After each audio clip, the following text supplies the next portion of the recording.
Greetings, good morning to everybody on Twitch and on YouTube.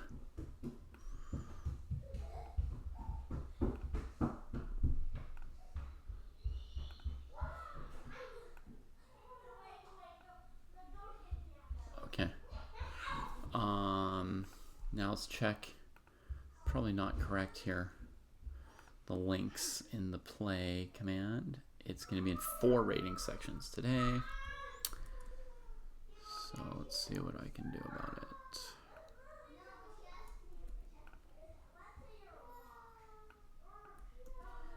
Okay, so we just need to put in some spaces between all the links. I can do it. I can put in a few more little thingies.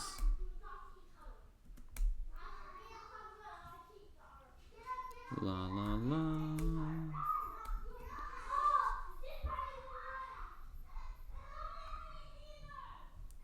Okay. Hey Matthew.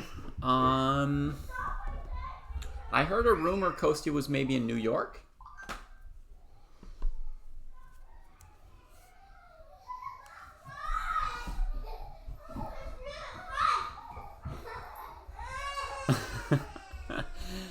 Yeah, you just might have to blib up. You gotta blib up to your name after all.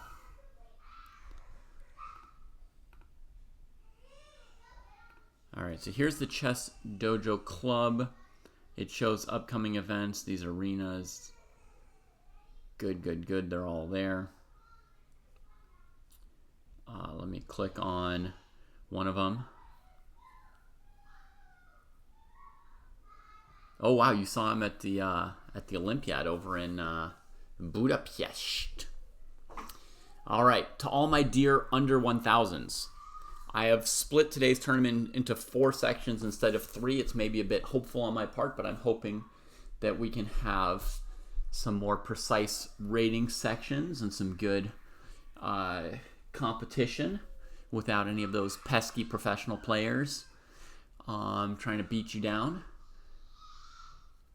And we already have 3 people who've shown up, 10 or 15 minutes before the event. So I think we've got a very good chance to get a 4th. I'll be right back.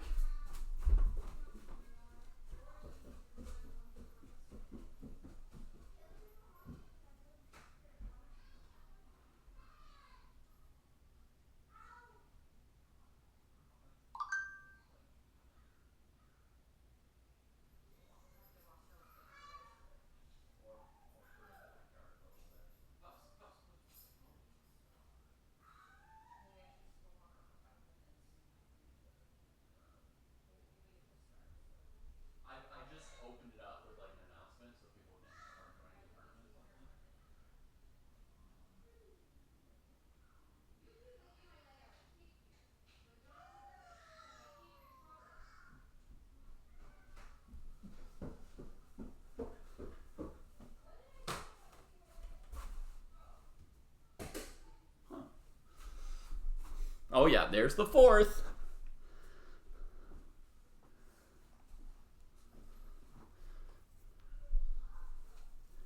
Coming through today.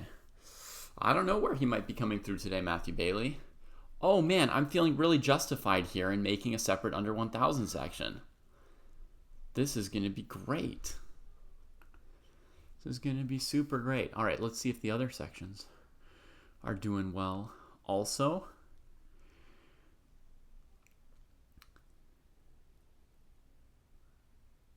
Well, beating your strongest opponent ever is pretty good, Blib Up. Hey, Rakshit, that's not going to work over on YouTube. Those commands only work on Twitch, I am sorry to say. Here's a link that might help you to find the tournaments. Oh, it looks like you found your way to Twitch. You're set. Okay, 14 to 1800 section. Nice. M. Norris and Basil and Baymon and Skibix. Oh, glad to hear it, Matthew. All right. And let's check the 1800 plus arena. It's cracking.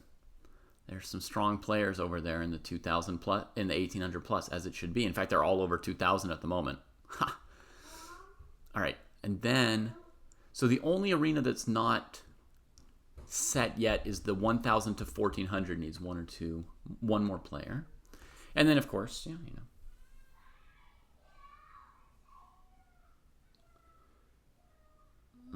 sorry to hear that, Matthew. Did we recommend them for you? For your rating level?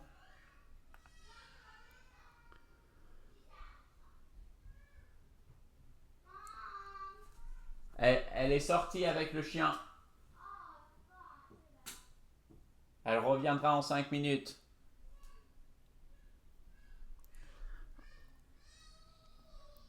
Matthew, one of the things I like the least about how chess books are put out there, I mean, the thing I like the least is that they're all opening books, but the thing that I like the second least about how chess books are put out there is that the publishers almost always try to say the books are for everyone instead of saying that they're for 16 to 1800 or 1800 to 2000 or 2300 to 2500 or 0 to 600. They always rather that everybody buy their book, even if the book's not for them.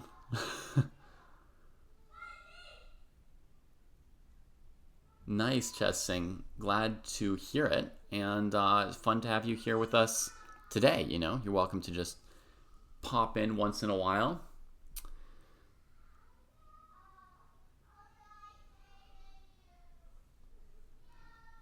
So, I mean, Matthew Bailey having multiple books that are too hard and regretting buying them. It's just bad. And those are probably excellent books for somebody, right? But what's the point of sending them out to somebody who can't and won't use them? I don't get it.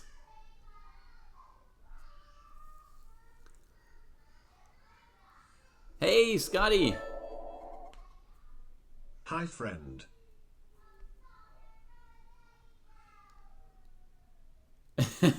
Yeah. Grandmaster Repertoire 1C4. To be fair, that book at least doesn't sound like a book that a beginner should have bought. All right, we got Crazy Dave helping out the 1000 to 1400s. I hope Blib Up wins this tournament. Then I can say big up to Blib Up for winning the arena. You got that, Blib Up? You're officially my teacher's pet, my shoo-shoo.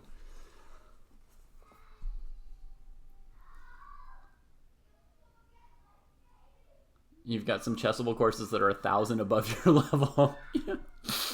Oof. No. I'm not jinxing anything. I'm just letting everybody know that I will be partial. There will be a bias here in the commentary. I'd be like, come on, Matt Rosen. Don't hose him. Drop your knight right now. And your later hosen. Just let Blib Up win.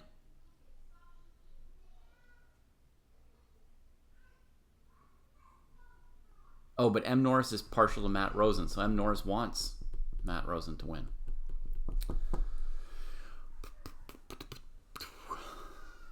How you guys doing? This is a little different than classical last night. You can be a little looser here for rapid, I think.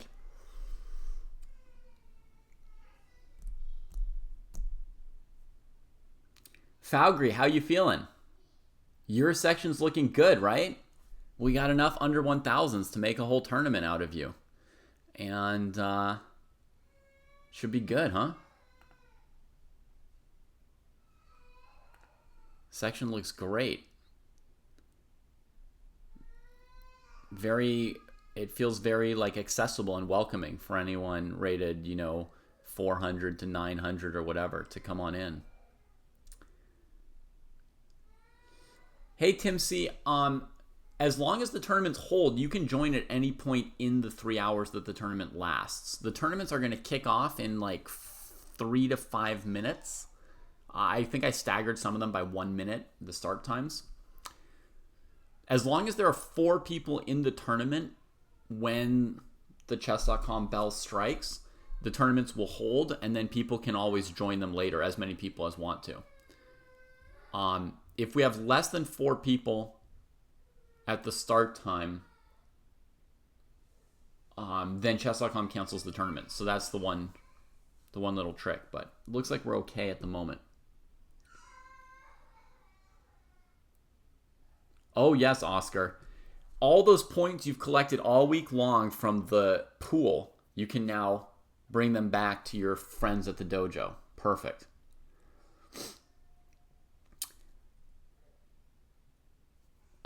Tim C, you've got time to eat and beat them all later. Absolutely. That's absolutely okay, Jared. Yeah. You can just play 1 game or you can play 5. With rapid chess, personally, I think it's fun to play about 4 rapid games in a session, which you can probably do in an hour and a half to 2 hours, so like half the time of the 3-hour arena.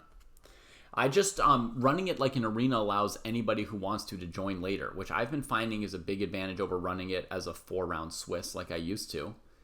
And also, people who are really obsessed with playing can play, 6 or 7 games instead of 4.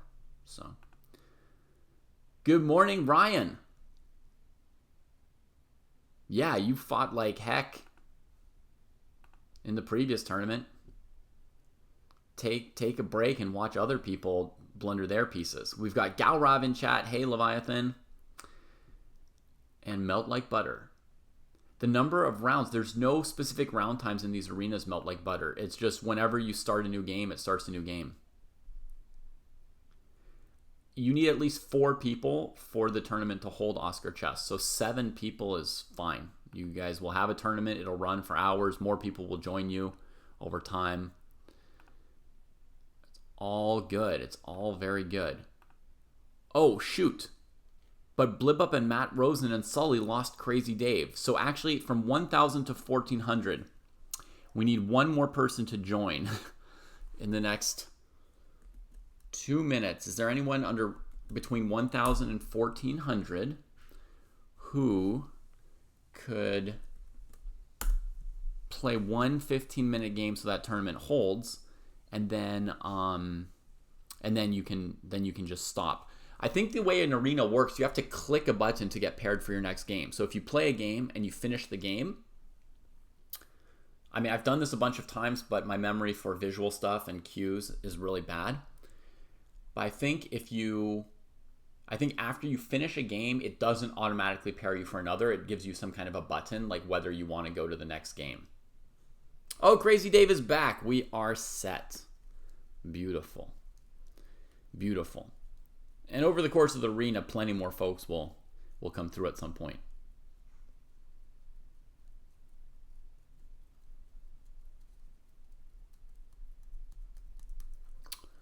Yep. Okay, superb. I think games may have started in some of the tournaments now. Let me check. The 2000 tournament might start first. Let me click on it and see if it started. Ooh, somebody's challenging me to games here. Woo! Yeah, the 1800 plus arena has already started, so we've already got battles commencing. We got Kevin in here, the Snipe, Mohit against Hubskirt. Man, Hubskirt's over 2,000. Yes. MBH King Jordan is 1900? What? 1970. I remember when you were a little 1,000 to 1,200 player. Oh my goodness. How they've grown. Alix here from France playing this Grand Prix attack from Jesse's aggressive repertoire, perhaps. We'll see if he throws this F5 pawn sack immediately, which I think is what Jesse might do. Okay, goes for the queen maneuver over to the king side first.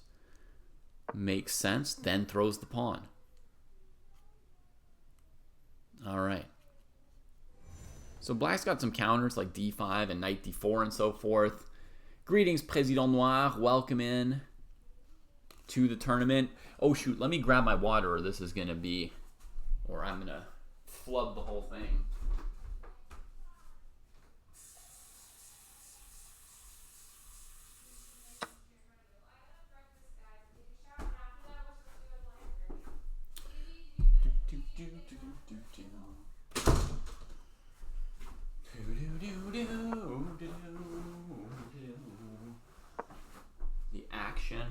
started.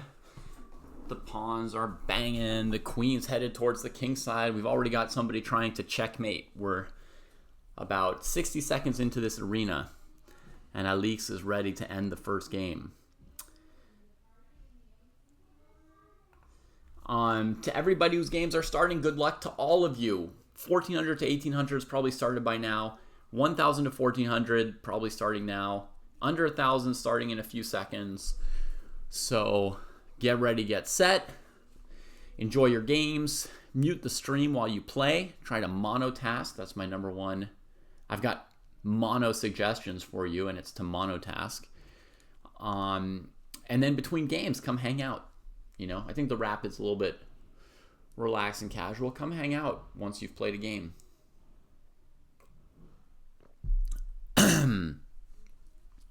Serious moment already for MBH King. So is knight g5 a huge threat? Black could play h6. It wouldn't seem to end black, but then white can already consider knight takes e6 and knight f7 with the idea of removing the defense of the knight on g6, sort of cracking up black's pawn structure and not even sacking a piece, but hoping to get your piece back with queen g6. So I think this has already reached the level of an actual threat. In addition to knight g5, white could potentially bring out the bishop next move. Oh, black shuts it out. That might be a really nice defensive move from MBH King Jordan, even before I could explain this idea. So white might want to go bishop h6 to trade off that bishop and follow with knight g5. It also develops so the rook on a1 can get into the game as needed, and it stops black from playing h6. Additionally, bishop g5 might be a nice move because black doesn't really want to play f6, pawn takes f5. So you could get bishop g5, kick their queen further away from the king side, and then continue the attack. Good luck, everybody. Enjoy losing to Blib Up if you're in the 1000 to 1400 category. Just get the most out of it. Try to learn something from Blib Up. Okay, so f4 blocks out that stuff. Now knight g5 comes, h6, and Alix was calculating while MBH King Jordan was thinking. Do you see how fast Alix has gone for this knight g5, knight takes e6? So clearly in this position, they were calculating, you know, here are my options, here are moves that would or wouldn't defend against the combinations. And what Alix did was just a 20-second double check here before taking, which is perfect if you've got a plan in this kind of a time control to do like a quick little double check because you may not have been sure that black would play f4. And then you're going, bang, knight takes on e6. Should I add a note? Play to join. Can always join late. And then let's move it here.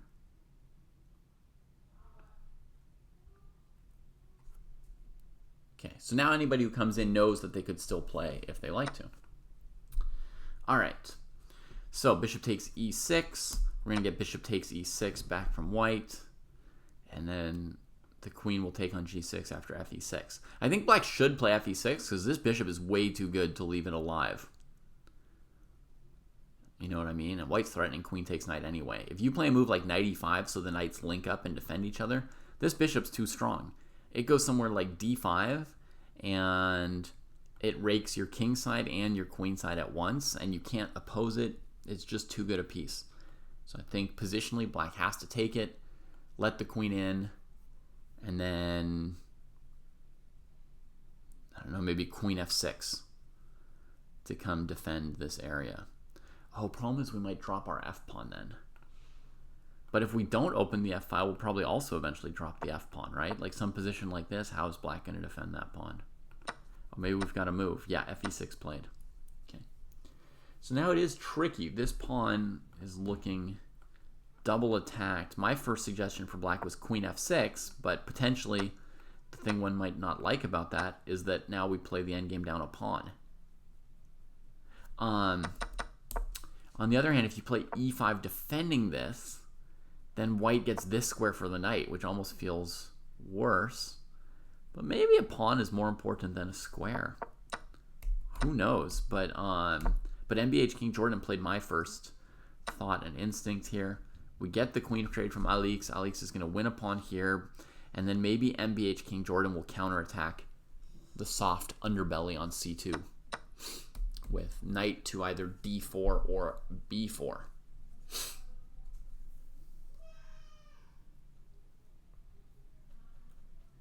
One move I thought of that's really bad that hopefully Jordan will not play is to double the rooks like this. Because white can play bishop d6, hitting the rook, hitting the pawn, and the rook on f1 is sufficiently defended. Then with all your stuff hanging, you've lost a second pawn and you're forced to just make some rook trades, maybe lose another pawn on c5.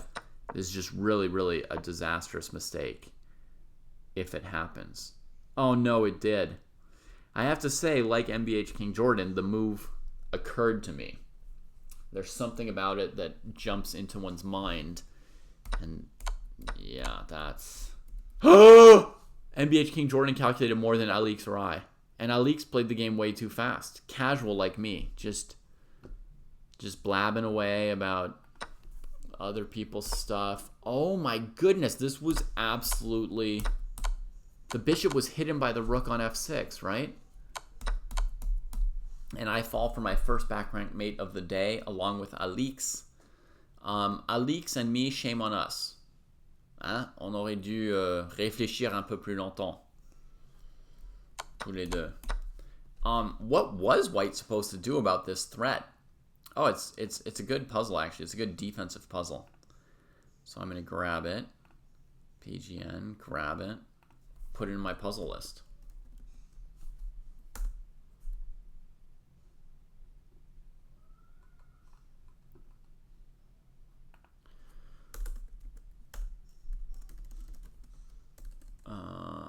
So it's defense, breaks, pieces.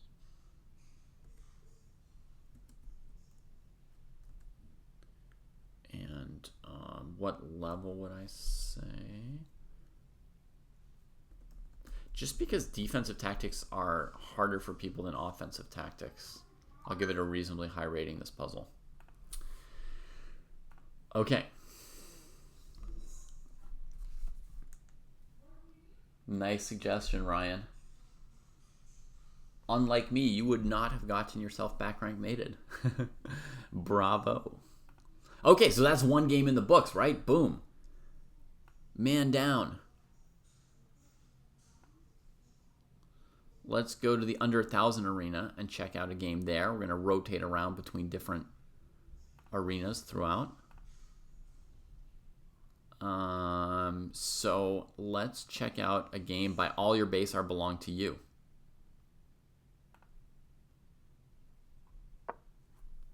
We've got a rook against a bishop here. Looks quite promising at the moment for Kud 1, right? With these rooks and knights, and the knight really powerful in the middle of the board as well. All Your Base Are Belong to You is trying to get something going, right? Develop the rook. Trade this pawn, get the rook open. And, you know, b4 would be not that amazing a pawn sack for white. So white says, okay, you can get the open file, but the king comes and defends the squares where the black rook might want to come in. That's a fantastic defensive move, actually, folks. Do you see the idea there? Black's opening the file for the rook. White says, can't really keep the file from opening. Maybe I can defend the penetration points for the rook, right? Where it would come in to try to do something. Yeah, nice defense from Akud. Like Alix, you see these players are playing too fast. They're already in an endgame, and Akud's used 1 minute and All Your Base 3 minutes. So they're playing needlessly quickly over on this board.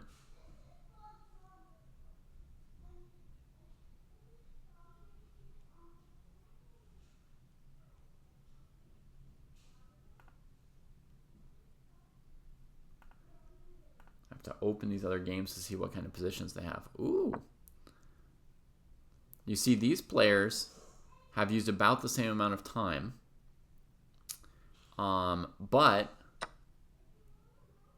they're still in the opening, not the end game. That's more reasonable, no? Materials equal. Looks like it looks like a grandmaster game so far, right? Like an e4, e5.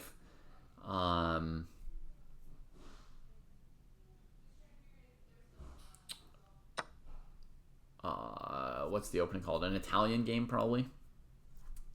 Right? We can see this position here. You imagine a bishop traded on e6, perhaps. Right? Classic Italian kind of position. All right. White gets into some weak squares.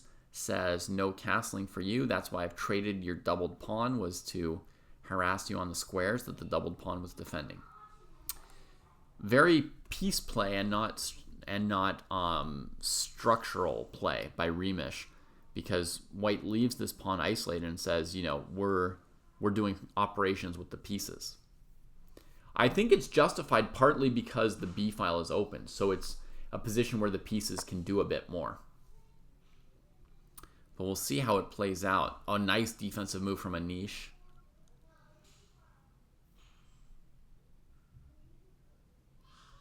Because if the queen comes in, Anish would be able to play queen d7 and try and get rid of her. Yeah.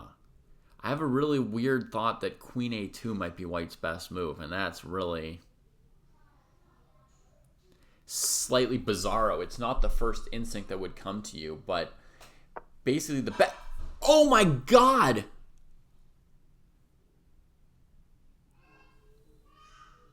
What 900 thinks like that? Or what IM thinks like a 900 might be the question that others are wondering. Okay, so the thought is this. Like, yes, there's some open space here where you want to do stuff. Yes, there's a weak square here, but we see queen e6 to queen d7 is not helpful. And queen b7, black can just castle and sort of coordinate everything. So actually, the most annoying thing you can do is just keep the rook on h8 from coordinating. So you go to the safest square on this diagonal, which is queen a2.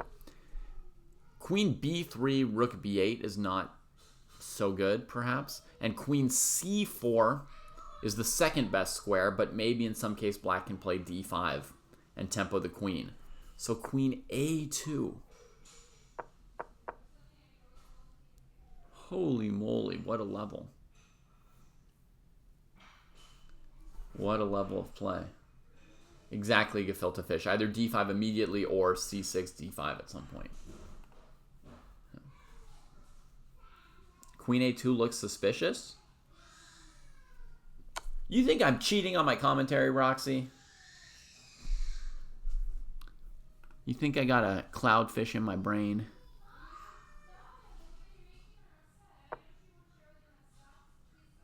People have gotten amazingly good at chess. That's just the new world. All right, so Remish goes in with queen e6 check, hits the king and the knight. The knight extricates itself. And now... I know, Roxy, I'm just having fun. I'm just having fun. And now maybe White could take over the b file. Right? This is arena-style gefilte fish. I've been enjoying running these all as arenas.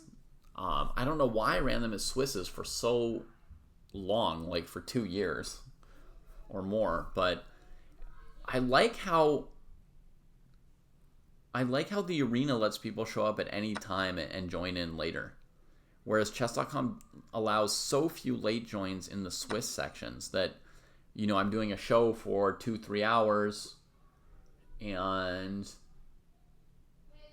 you know, we'll get dozens of people coming in over the course of those hours saying, hey, can I play? And they just can't.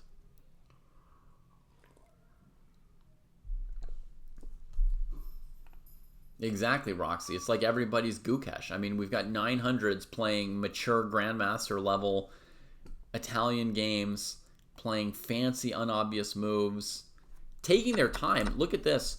White sees that they can win a pawn, but instead of just seizing the pawn, they calculated for a while which piece they wanted left on g5 at the end, the knight or the bishop, and they stopped and thought for a minute and picked the best direction. The tournament does feel more special in a way, yeah. Why are we analyzing a 900 versus 900? Multiple reasons, RKJ. Number one, I like doing it.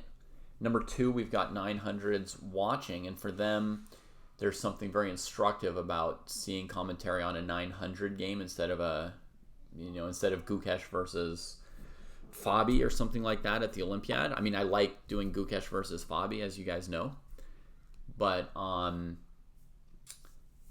players rated around 900, it's off. There's something really useful about seeing games of players their level, and we're going to do all the different levels today.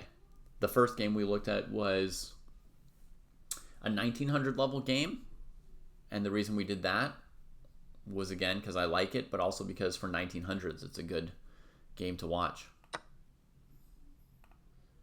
Uh-oh, rook takes b8. This is coming apart.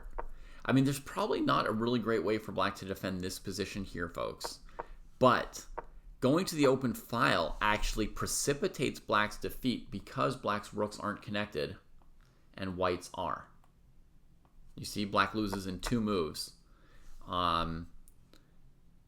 by bringing the rook to the b file, right? So what should black do in a position like this? The best you can do is try and trade queens, even though you're down a pawn, and make your opponent play a long endgame if possible, right? You want to do something like this. Okay, I'm down a pawn in this endgame, but if this 900 can beat me in a 1 pawn up rook and pawn ending, well, then they'll be the strongest 900 I've ever seen. This gives you really good chances to resist. For one thing, to win this endgame for white, they would need to play like 40, 50 good moves, right? Much harder for your opponent to play 40 or 50 good moves than 4 or 5 good moves. So that is a really, really important point here, that even though things are looking grim for black, with the move queen d7, I think they could really, really make the game tough for white still. You just sacked a rook, Chessing? Sometimes taking a break is great for your chess, huh? You come in like fresh and excited. Beautiful. I think you're in the 14 to 1800 section. So this game just ended, by the way, folks. You see the file. The queen, if she takes back, allows the checkmate, right? So that's why white's winning here. So some pieces were traded and black resigned. You can join Lalika, absolutely. Now, I'm going to go to another section for a moment.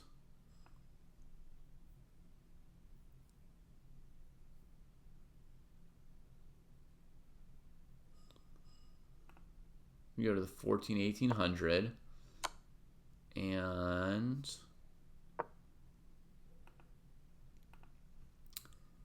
we got IT aspirant Rakshit. And we're going to see very quickly, because mostly we try to watch live games. Oh man, you were playing against Basil. Basil's a very strong player. We're going to see quickly this because it may be super special. No, not at all, Anish. It was not pathetic. Not at all. And you never need to apologize for your mistakes. Lord, no. Your opponent played fantastically that game. Incredible pressure that they put on you. We haven't seen a 900 play that well, like ever before. But if you rewatch the video, we were watching it live. If you rewatch the video, you'll see that I had a piece of advice, or maybe 2 for you in the view of the video, so maybe you can learn something from it. Do I know what IIT is? No. I was thinking about different possibilities for what it could be in my head, actually. Grabs the pawn, maybe bishop a3, queen first, kick, boom. Okay, right here, Basil, I think, should have put the bishop on this diagonal to make things more difficult for our aspirant here, but we'll see what comes. Nice. That's the kind of move that makes life hard. Yep. Oh, Basil's done a pretty good job. They've actually managed to get pretty nice potential for the bishops here. If IIT aspirant is Indian, well, I think Rakshit is Indian. I mean, Rakshit Singh sounds like an Indian name, and there's an Indian flag here on their account. So I think there's a very good chance that Rakshit is Indian. So you think Indian Institute of Technology. The best institute for engineering in the whole country. Ay, wow. Okay, so Basil goes after this knight. It doesn't have a foundation, right? It's not well defended. And if it has to move away, then white can start taking apart the center. So there's a lot of pressure here. Some pawn trades. Check. Hit you back. Take the pawn back. The battle's still looking pretty close to equal. Knight comes to a great square. What? That was a shocker of a move coming flying in. Now, I see that Basil took this rook, but I am suspicious about the time on this move. It says Basil took the rook in 3 seconds. There's no obligation to take this rook. That was just one pawn that's been lost. White could play rook a1, rook here, bishop g1, any number of moves. Anybody out there, even if you're a 500 rated player against another 500 rated player, and you can't calculate much more than 1 or 2 moves ahead. If you've got time on your clock, whatever your capacities, you owe yourself to consider whether or not you want to take this piece for a bit of time. I'm not saying you have to calculate 10 moves ahead, right? I'm just saying however much you can calculate ahead, you should try to do so on this kind of a decision. 10 minutes on the clock, rook sacrifice. You know it's a big moment, right? Because taking the rook might win the game, and taking the rook might lose the game. So it's one of these most important decisions that you'll make all game. Hey, Sanjay. Whoops, that's not it. That's a fen. How can I help Sanjay get in here? All right, Sanjay, I'm going to try and send you a link. No one's ever confirmed for me if my links come through on YouTube or not. So let me know if this link comes through. I'm supposedly sending you a link to the Chess Dojo Club on chess.com, which is what hosts these arenas here. So this was taken quickly. Let's see if it works. Knight f4, threatening checkmate. Defends the second rank. Other checkmate. Yes! Big ups to blib ups. Live it up, blib up. You got one down, and there's another one to go. Just keep knocking them down. Okay, those links do come through. Perfect. So if you click that link, Sanjay, it should get you. Oh, you're already in. Yes. Okay, this was a sick combination from our friend from the Indian Institute of Technology. White's threatening this checkmate on g2. Not really threatening knight h3 checkmate because of king f1. But it looks like however white plays, they get checkmated. For example, you move the bishop to either square to defend g2. It opens up the queen covering f1, and then knight h3 becomes checkmate. If you use the queen to cover g2, then after knight h3, you've blocked in your king. So it's not checkmate, but you lose the queen, right? And if you try to run away, it's still checkmate because the knight's covering the escape door.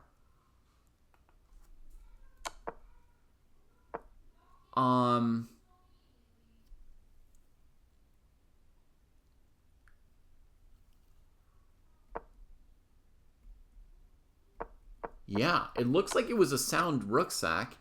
How long did Rakshit spend on it? 17 seconds. You'd seen the queen f1 defense. So in 17 seconds, Chess saying, I'm going to tell you sort of the same thing I said for Basil. Okay, if you calculated everything correctly in 17 seconds and didn't miss anything, that's amazing and good for you. But look, you've got 6.5 minutes on your clock. I would spend a little bit more time before sacking the rook. Because one day there might be some surprising defense that you could have seen, but you didn't. Yeah. So the same thing I said to white, I say to black. Okay, so you got too excited. You couldn't wait to do it. It is hard to control one's excitement. I've had that feeling too in tournaments where I've got some beautiful move to make and I just can't wait for my opponent to get to enjoy it, for everyone else walking by to get to enjoy it. Yeah, I know what you mean. It gets really exciting. But ultimately, you'll play more, better, and more exciting games if you develop the habits of spending extra time on what people often call critical moves, you know? So, yeah, you were excited, which also means you calculated really quickly. You were pumped. You were inspired. So you calculated quickly, and in this case, also well, right? So the excitement is not just a bad thing. It's also a good thing, right? It is giving you some power and some inspiration and all that. But it's also good to be able to rein that in, control, double check, play the moves just a little slower if you can. All right, awesome, folks. We've got our first beautiful combination there of the day. Now we're going to go to the 1,000 to 1,400 arena, and we're going to check out a hot game here. Blibup's given us a hot tip on a hot game. We got 2 knights against 2 bishops. White has massed all these pieces here to checkmate black's king. And Sully said, go forward, pawns. Beat them back. Right? The pawns are just fighting back. Sully's got 1 minute to prove it. But they're saying these pawns are going to kick the butts of these knights. Absolutely, Rakshit. Thanks for giving us a taste of beauty.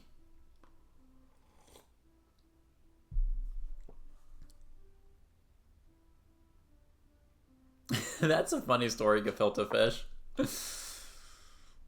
That kind of stuff definitely happens, but that's the kind of stuff I love about chess tournaments. All the little stories of, somebody was so sure that they were winning that they went outside to call their friends, and then they go back into the tournament hall and, they see pieces on the board they didn't expect somewhere, they didn't realize that a bishop was covering a square from the other side of the board. Love all that stuff.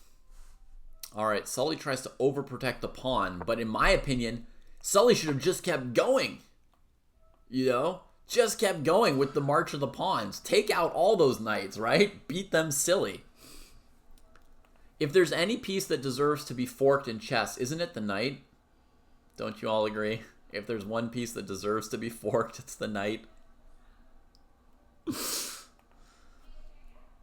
you're talking to me, Melt Like Butter, as Jesse, or is there a Jesse in chat you're talking to? I mean, the King's Gambit makes me think you might be talking to me. I played a lot of King's Gambits in tournaments. Yeah, I played a lot of King's Gambits. It was my main weapon against e5 for just ages and ages and ages. Okay, so we got bishop c8 supporting the structure. But oddly, this move is not so good because number one, it doesn't kick white's patootie. And number two, it breaks up the connection between the black pieces. And it gives white this amazing move, knight takes f5. With the idea that then you get a rook if black takes it. And if black doesn't take it, well, you just, knocked out their pawn and you're coming into their king's position. Very, very strong move for white potentially. But white went knight h5, a more normal move. g4 chasing the rook. These pawns are really good fighters. Let's watch the drama unfold. I think black's position is very good with an extra bishop, right? 2 bishops against 1 knight. But 15 seconds, I mean, things can go so wrong. So wrong.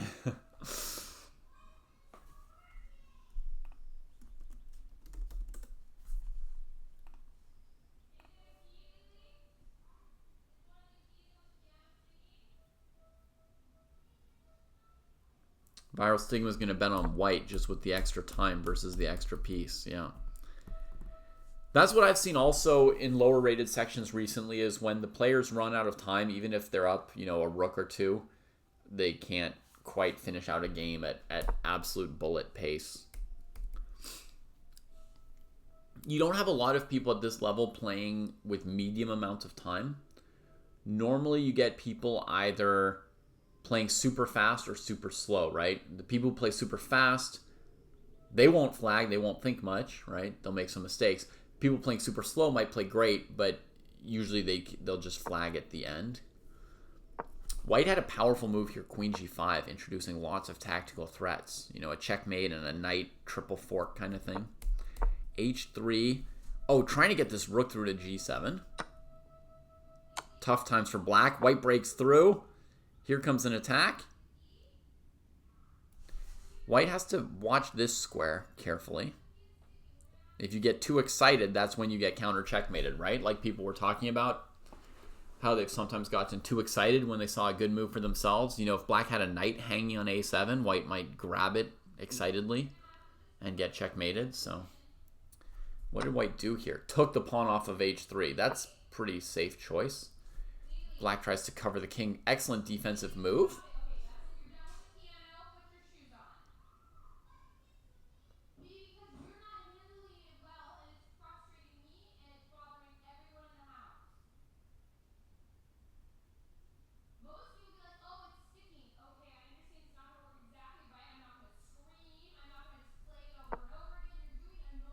Ooh, white misses queen h6. That would have been a good move from Viral Stigma, continuing the attack. This allows rook takes rook check. Ay. This rook takes g7 check hanging the whole time here. Whew. It is brutal playing this fast. I hate this phase of the game where I've got no time. Oh, the white queen comes in. For Matt Rosen.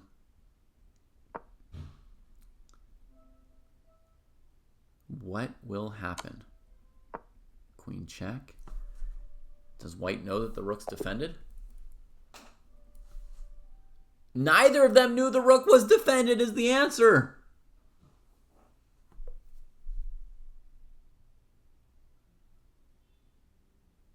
And white forces resignation by hanging their queen. That's special, right, folks? That's special. Well, I'm sure both of these players have, some version of, shaky hands, hyperventilated breathing, etc. Well, La Liga, you have to wait to get paired with somebody, right? When you join the tournament, then you're waiting for somebody else to match you up as well. That was definitely some drama there, Blib. That was some major drama. Thanks for pointing us in that direction.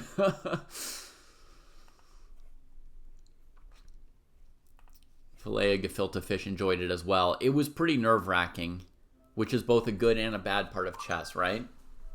Like there's a good and a bad aspect to chess being nerve-wracking. On the one hand, it's like, ooh, excitement. On the other hand, it's like, oh, it's hurting my soul. I'm too nervous. All right, let's check out the Master of Scrum versus Crazy D.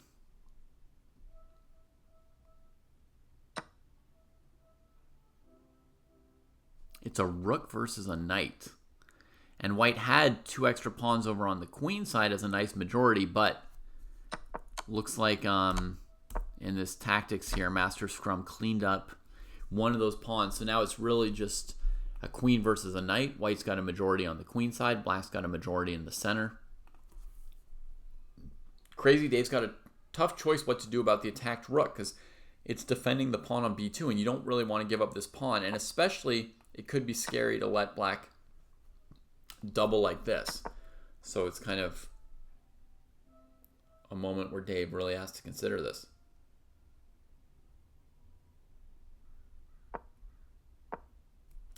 So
Sorry, give me 1 second, folks. There's some message here.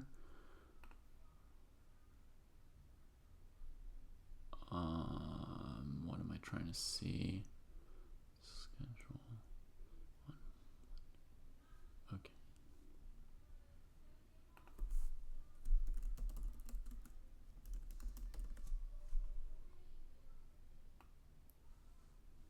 Ay, ay, ay.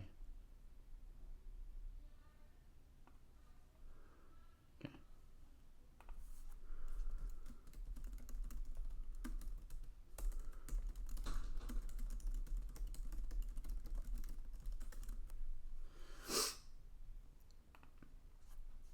Yeah, what's Crazy Dave come up with finally? Rook d1. Yeah, ultimately, I think there was no saving the rook and the pawn. This was the other move that you could consider to keep the rook there. But you got to be really careful about tying things up like this, and after rook d8, you would lose. So you should notice the desperate resource, but then, get a bad feeling that it's kind of tangled up, queen to knight to rook, all tied up, and that rook, and then hopefully find that rook d8 beats you, and accept rook d1. So now white's trying to avoid the checkmates here on this row. Hitting the queen, which needs to defend the rook. Clever. Clever defensive idea by Crazy Dave. And Master of Scrum was playing very quickly up until this point, and now they're not immediately seeing a good move, and we see them really putting some work in.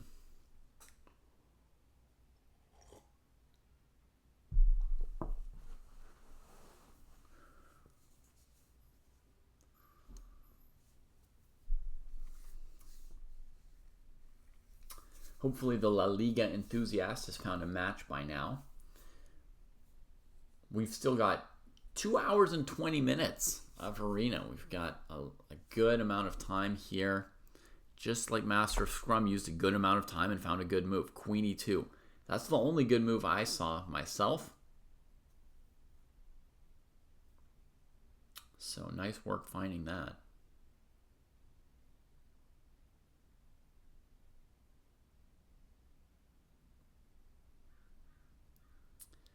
And with that move found, I mean, it's good that white gave black such a hard move to find, but now that black's found it, it's very hard to find a move for white here, because your knight's tied to the checkmate, your queen's tied to the rook, your rook's tied to the knight. Very hard to move much here for white. But if you can't move much, I would probably just save the pawn from the rook, just to do something. Probably what I'd end up doing here. But yeah, it's definitely a tough position for white. On the back foot with that knight, etc. A little bit tied up here. A little bit tied up. Oh, look at that. Same thoughts as me. The A pawn goes. And now at least, you make your opponent show how they're going to make progress. It's useful to just have a little waiting move you could make. Another little waiting move white could make at some point would be h3. Just getting rid of potential back rank mates later, making what they call a luft for the king, a little space to tuck and breathe.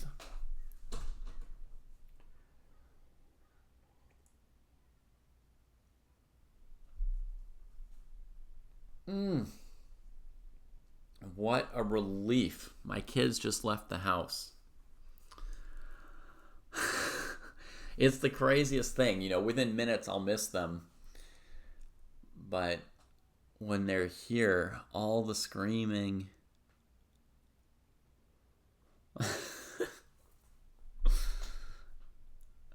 is a lot.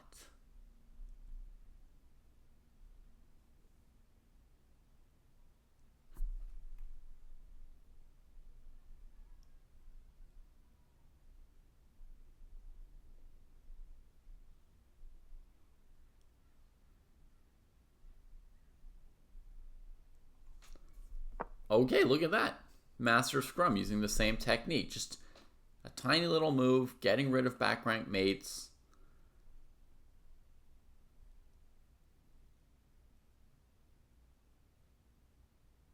And, you know, here would be like the disastrous move that I think is a real candidate.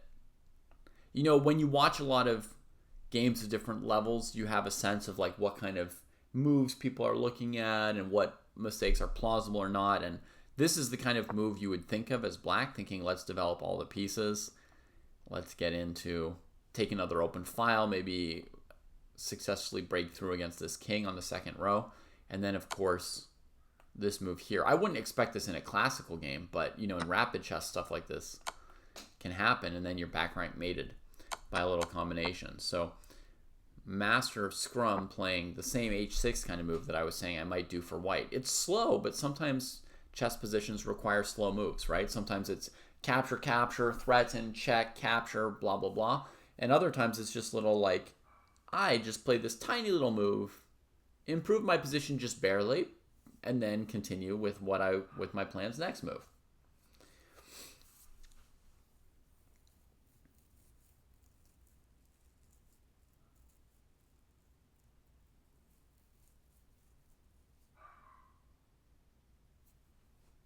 Aw. Papa, you missed the kiddos? Pupsy? Tu veux monter? Papa?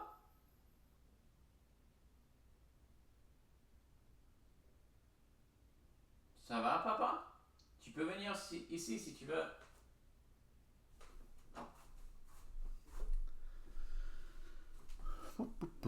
All right. It's great that La Liga Enthusiast was able to get in and play. We got Rook C1 from Crazy Dave. Right on. Taking a different file, and now your queen's not responsible for that rook. The rook's still responsible for the knight, so you can't yet come in, but you prevented Rook C8 and did what you could with this piece, yeah.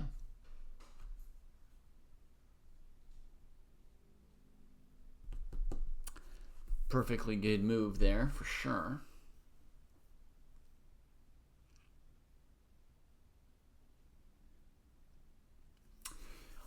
Folks, I don't know how well information travels. Do you all know what we're doing next week at this time?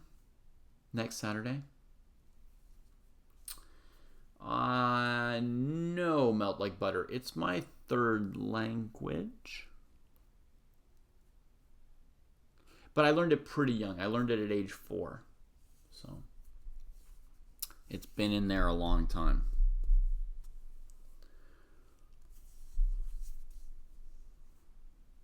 M. Norris does not know what's happening next Saturday at this time. Anybody know? What are we doing next Saturday? What small step for a dojoer, giant step for the chess world?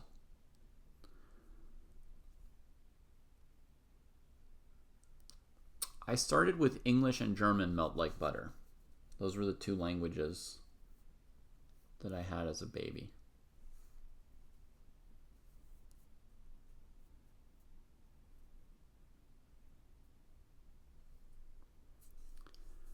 Oh, sorry, a giant leap for the chess world, right? Not giant step for the chess world. One small step for some dojoers, one giant leap for the chess world.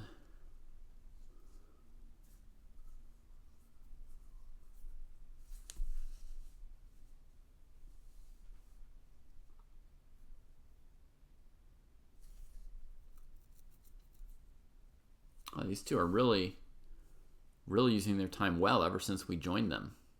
Love it.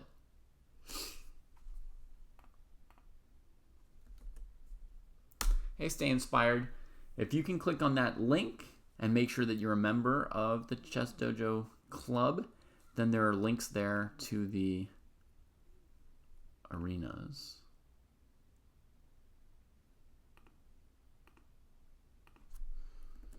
In theory, it should look like this. Oops, it's not showing it in upcoming events now. Sorry, I gave you the wrong link, I guess. Hang on, I'll fix it. Ay, ay, ay. All right, clubs, Chess Dojo, and we'll go to current events. Here we go, current events. How do you know when the tournament starts? How do you know when the tournament starts? First of all, the tournaments show up on the Chess Dojo Club, right? If one goes to the club page, you can see them under upcoming events throughout the week when they're upcoming. Second of all, if you go to Chess Dojo training program calendar, you can find the tournaments in this calendar. They show up in the Chess Dojo calendar. Also, it's pretty consistent. It's Saturday at 9:30 or 10 a.m. pretty much every Saturday, I would say. But there's a few exceptions, so it's good to check.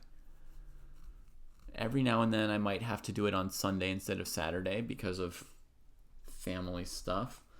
You can go to our Twitch channel and type !play, and it'll often have the time there. You can go to our Discord, and I try to announce the time under tournaments in the Chess Dojo Discord. I mean, it's annoying for me to try and place the info and announce it in like 10 different places. I'm not good at that kind of stuff, and I find it very annoying. So I can't guarantee that I will always do a great job of doing that. But I'm trying to do it. Oh wow, there came a flurry of moves. I am commentating on the games, yes. Or I was until a moment ago. In this game here, Master of Scrum has done a great job of trading off White's last rook. This was a great maneuver used right here, rook d2 to d1, trading. Beautiful. Plus, the knight's in danger. White needs to take time to defend it, and Scrum manages to pick up a pawn on top of it. So that's beautiful. Increases the advantage a lot for black, and then starting to push the passed pawn. Basically, we're in an endgame now. Right? 2 pieces versus 2 pieces. And what decides endgames? Pass pawns. So that pawn is being pushed, and it's going to stretch White's defenses as it comes down.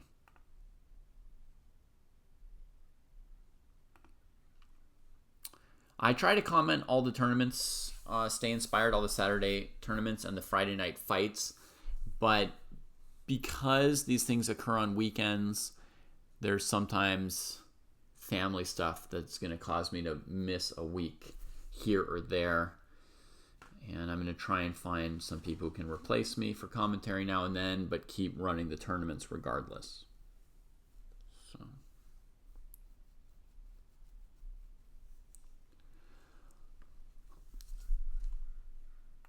okay, a4, queen a7, the pawn advances, check, and the pawn's going to be able to advance one more time. It's getting very close. The queen here is well placed by Crazy Dave because not only does it control the squares the pawn has to walk through, but it also prevents the move rook a8. And the move rook a8 would really help that pawn power through. So this is well placed. But at the moment, with the knight on the king side, black should eventually be able to just escort the pawn down step by step, right? White would need 2 pieces to stop the queen and pawn. But this knight has trouble getting across because these squares aren't defended by pawns, right? There's a gap of pawns here in the endgame, and that makes a knight weaker. It has trouble getting over here. And it's a slow piece too, right?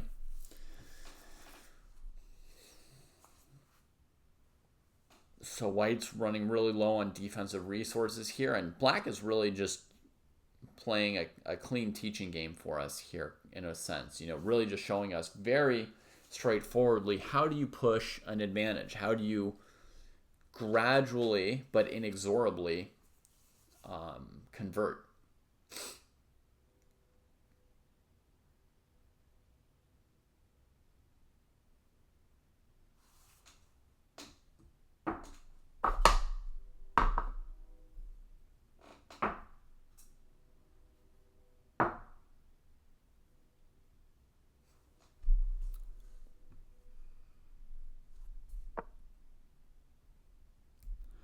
Okay, knight f3. Yeah, the knight couldn't get over to the queen side. So white just puts it on a pawn-defended square, which is the kind of square knights like.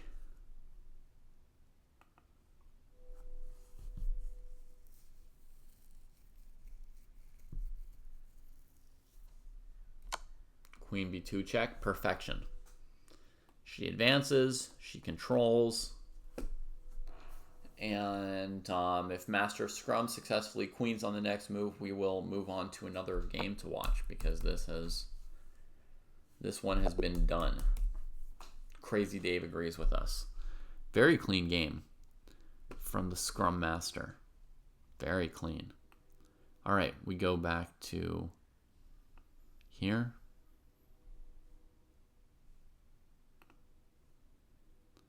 And we're going to go to the Saturday Rapid 14 to 1800 arena and pick a game there.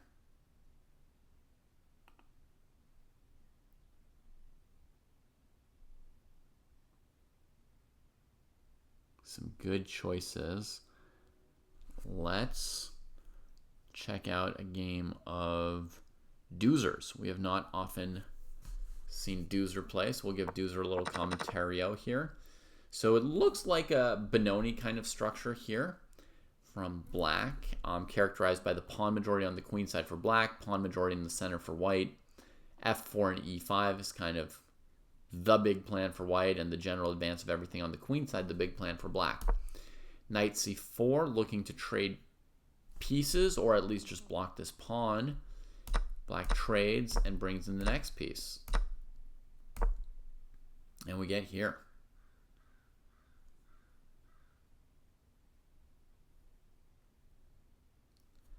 Bishop G4. Kind of shooting at nothing at the moment, but Leviathan decides to engage with that bishop.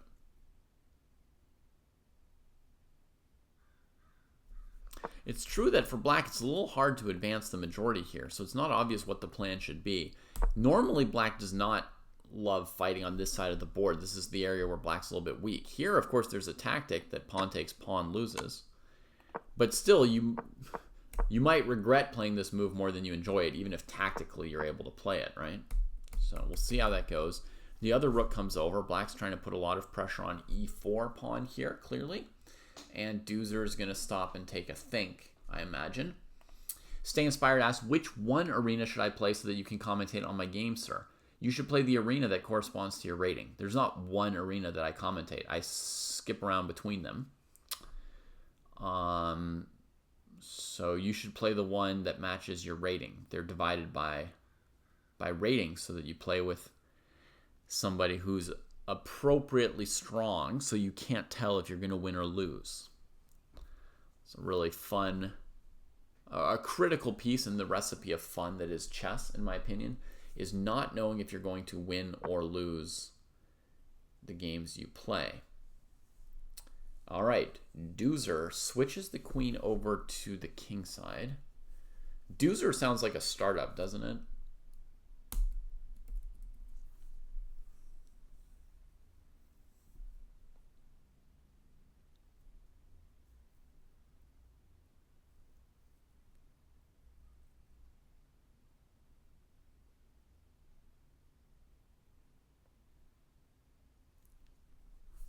So Doozer didn't protect e4, instead they counterattacked. Black could take this pawn with the rook or the pawn, and white would take back a pawn on g6. Is that a good trade for black? Folks, what do you think?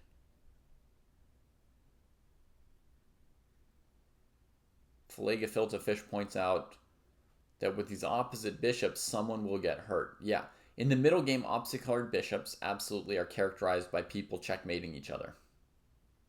Hey, Mahogi. Quite all right. How about yourself?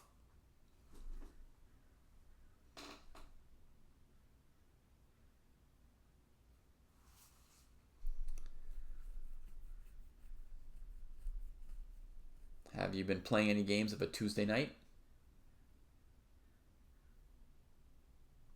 I did win pretty much every game that day, yeah.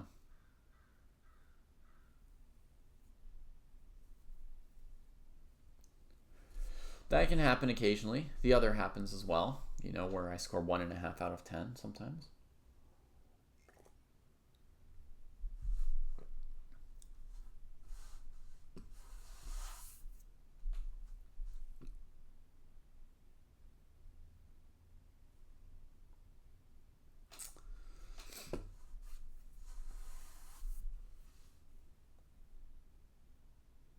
Yeah, definitely. You're close to it.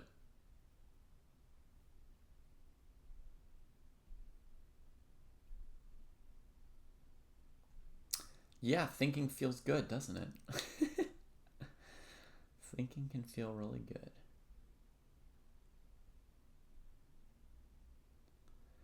For me to become an NM, host to Mahogi, took me a full year when I was at your rating.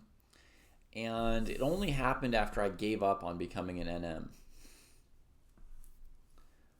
When I was trying really hard to become an NM, my rating just didn't budge for 12 months. But when I just said, okay, whatever, then at my very next tournament, I became an NM.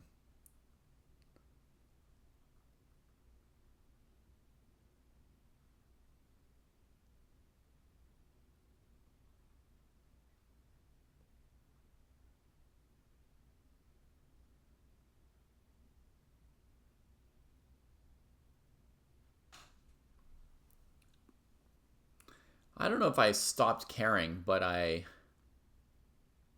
stopped obsessing, right? I sort of semi gave up on the goal and focused on other things. I was a kid. I was really happy to become a master when it happened, you know. I still cared about the games I played.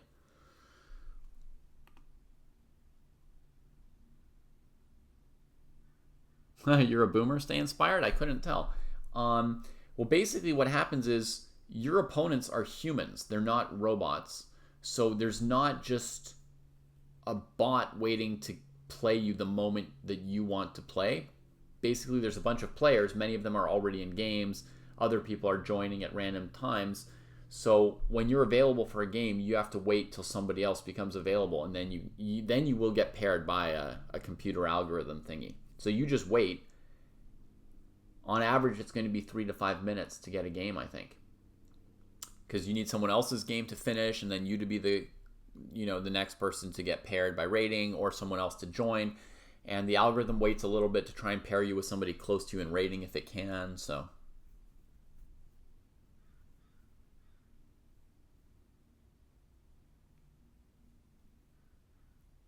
you dream about tournaments where you get like a game or two away from NM and then don't make it. The classical tournament can be much longer waits, for sure, Viral Stigma. But this is rapid chess, so I think Stay Inspired shouldn't be waiting too long for a 15-minute game, for one of multiple 15-minute games to end, right? So I think 5 minutes is reasonable. Hosta Mahogi, have you ever trained really seriously at chess before? Like to get where you are at, have you ever done really professional training? If you had a master level coach, or you just played some blitz?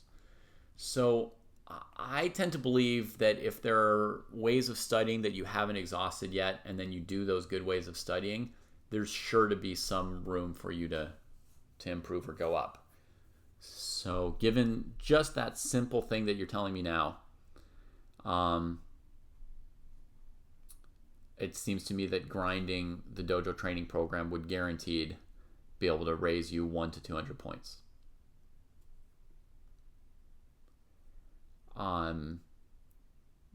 Though admittedly at your level, 100 points is likely to take, maybe 8 to 12 months for your next 100 points, and then like 12 to 24 months for the next 100 points after that. But I would think you could gain 200 points by following the training plan.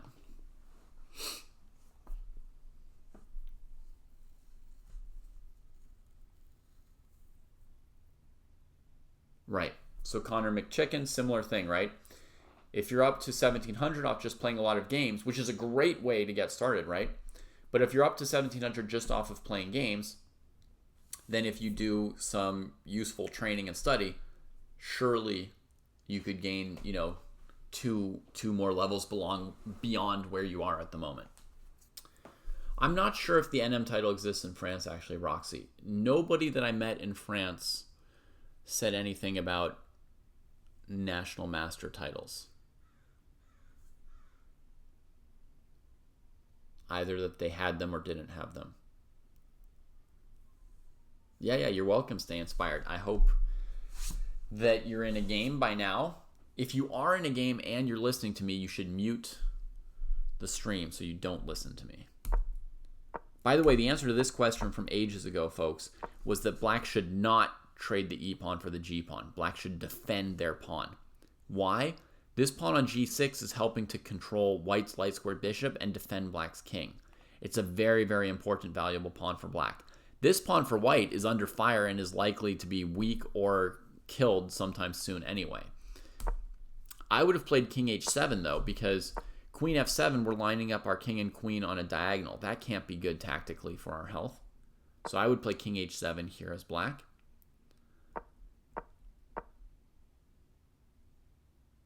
Oh, wow. That's aggressive, trying to get the pawn all the way to g4 to smack that poor bishop. f4. Okay, now if you go g4, your rook gets captured. Righto. Holy moly, this game exploded right here. It just exploded in all our faces, and Doozer's face and the Leviathan's face. Let's follow the game for a minute. I love all the random questions in chat, but let's focus on this position for a moment. So it's black's move. f4 comes in. Our rook is attacked. What are all the tactical elements? We've got this e-pawn that's not very well defended. We've got this g4 move, which would trap the bishop if we could play it. Our g5 pawn is not sufficiently defended as black. The bishop is in connection with this move, which could mess with the white king and create some back rank mates or mating nets. So we have to look out for that potential. Unfortunately for Leviathan, they're behind by 6 minutes on the clock, and this is the kind of position where you'd want to think for 2 or 3 minutes, but 2 or 3 minutes out of 5 minutes would be very. That's a heavy payment, right?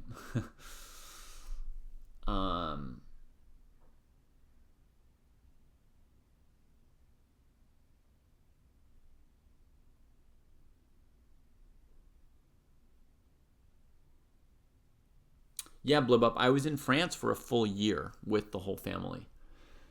And I got back to the US in August. I've been home like six weeks or so. Maybe 7 weeks. Yeah, 7 weeks now. Is there any merit to the exchange for the exchange sack for black? So that would look like this. G4 takes. Bishop lands here. Boom. If we could take this bishop and boom them and whatever, this looks like it could be good, but it also seems to me like, to take the bishop, you're going to lose some of your structure. It's hard for me to imagine this fully working out for black, actually. It seems a little bit like black's hoping that everything's going to go the way they want. And in particular, I'm worried about bishop takes g4, trying to hurt black's structure. And then if you take, then takes, and takes, and takes. This looks like black just lost pawns instead of gaining pawns while sacking the exchange. And after bishop takes g4, if we try and play some fancy move for black, it would have to be what? Like rook takes e4 pretty much, because otherwise white will play bishop f5 next. So now we go rook e4, which we could have done without sacking the g-pawn, basically, right? Takes, takes, takes, takes, oof. So that hasn't helped black. So I understand the sentiment of wanting to say, hey, maybe we can do an exchange sack. Maybe it's strong to put the bishop on e5. It has the feelings of a sacky kind of position. But actually, I think g4 loses. So Leviathan is spending the time on this move that I thought they would want to take, but it's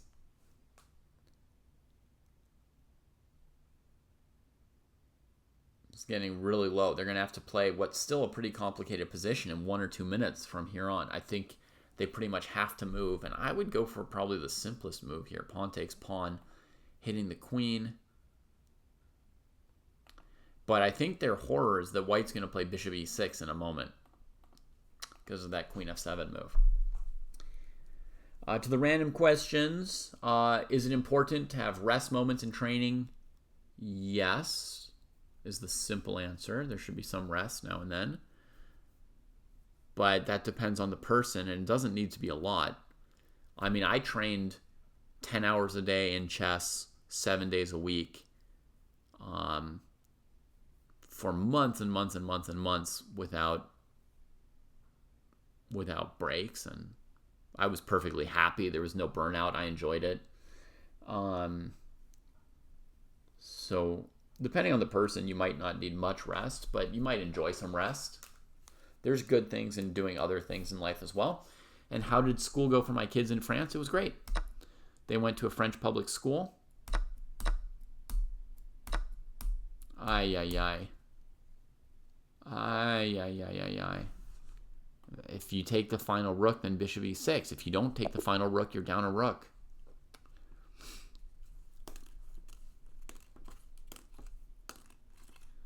So my kids went to French public school, and it was great. They had a good time at it.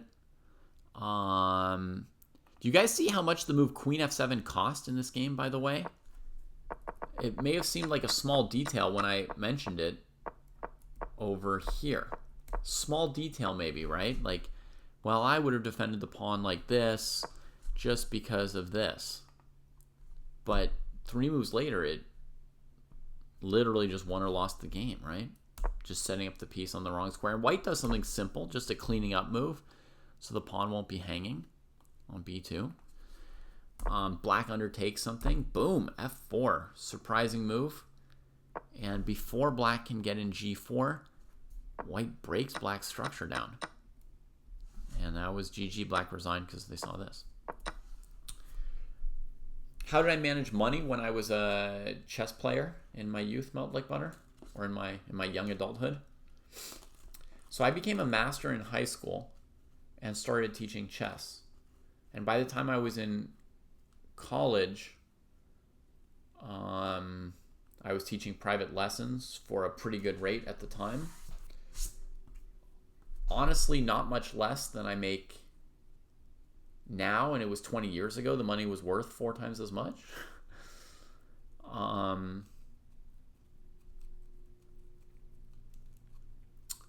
Also, I was a lifeguard and swim instructor, so I was also working that job.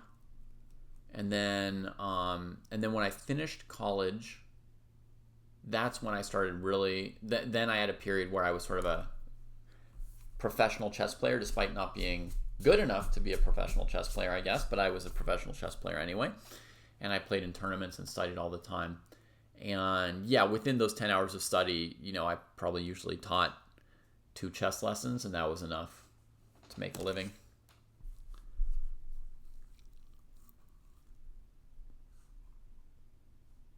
Let's go to another game. Let's go all the way up to the 1800 plus arena and see how the fancy people play. Batku Bandera against Hubskirt.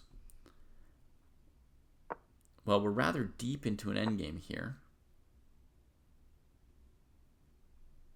It looks like black has surrounded white's pawn, and white's hoping to win one of these pawns while black's taking it, but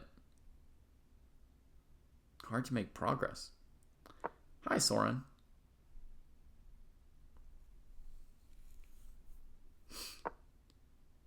Yeah, maybe improve the king. If black ever takes here, then you take there. If they don't take, then you just sit like this and try and bring your king where? Maybe b5? No. Maybe g6? I'm not sure exactly where the king can get in, but something like somewhere.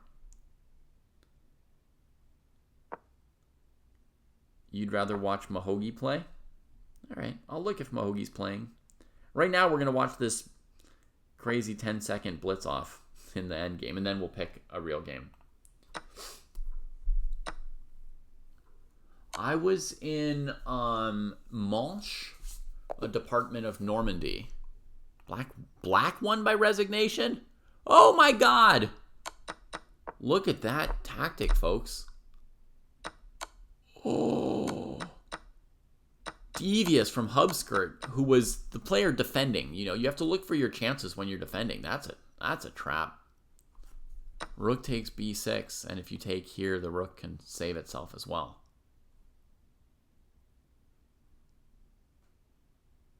Nice. So I was in the Manche, which is a department of Normandy on the coast.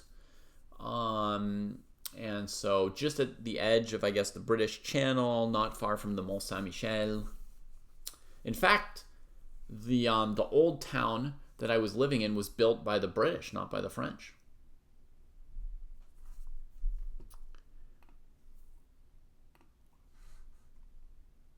The fortifications. I mean, the house was built later by the French, I think, that I lived in. But the fortifications around the little town on the cliff had been built by the British when that was an outpost of theirs against the French.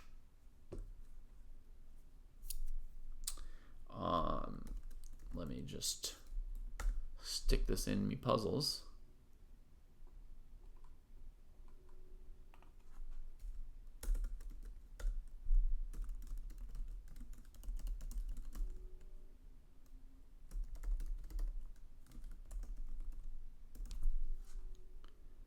All right, and we're going to go pick out another game to look at. So, we have a request for Hosta Mahogany. I don't see Hosta Mahogany playing, sorry. So, let's see who we've got. We've got Aaron playing with Nick Gambit. Fan. Nice. Let's see if Nick's played a gambit. Well, no, Nick's got all their pawns, but holy moly, they're playing like a 5-pawn attack against whatever modern opening this is. Oh, they started with the modern themselves.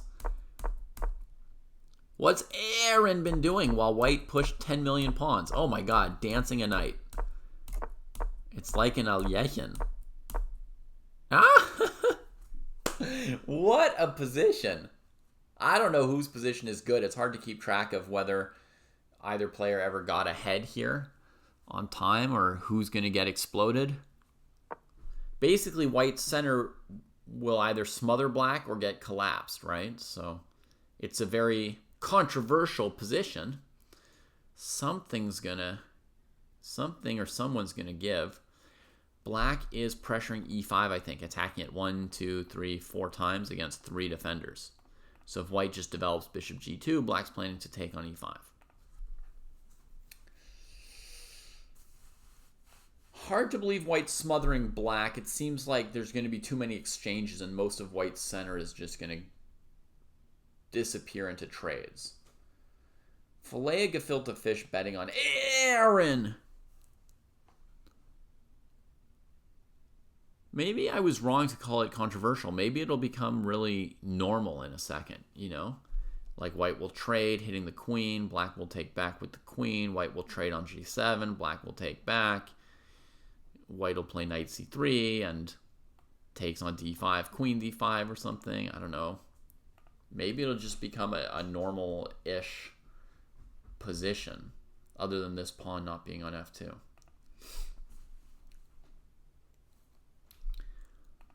DL, it sounds like you had a really good route. Marseille, Aix, Montpellier, Toulouse, Bordeaux, Nice.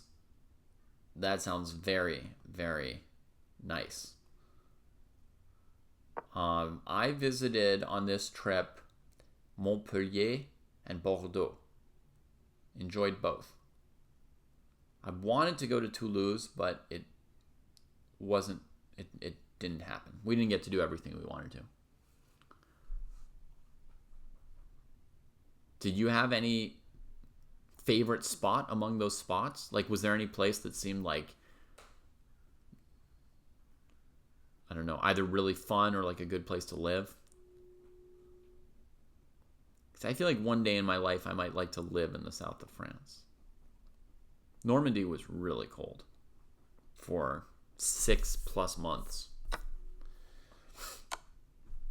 Throwing in a check. Chekalina La Shlamba, a little in-between move. And then the queen goes over here. And so the idea is that these black pieces don't get the easiest way back into the game. But they will get back into the game. The Pink City.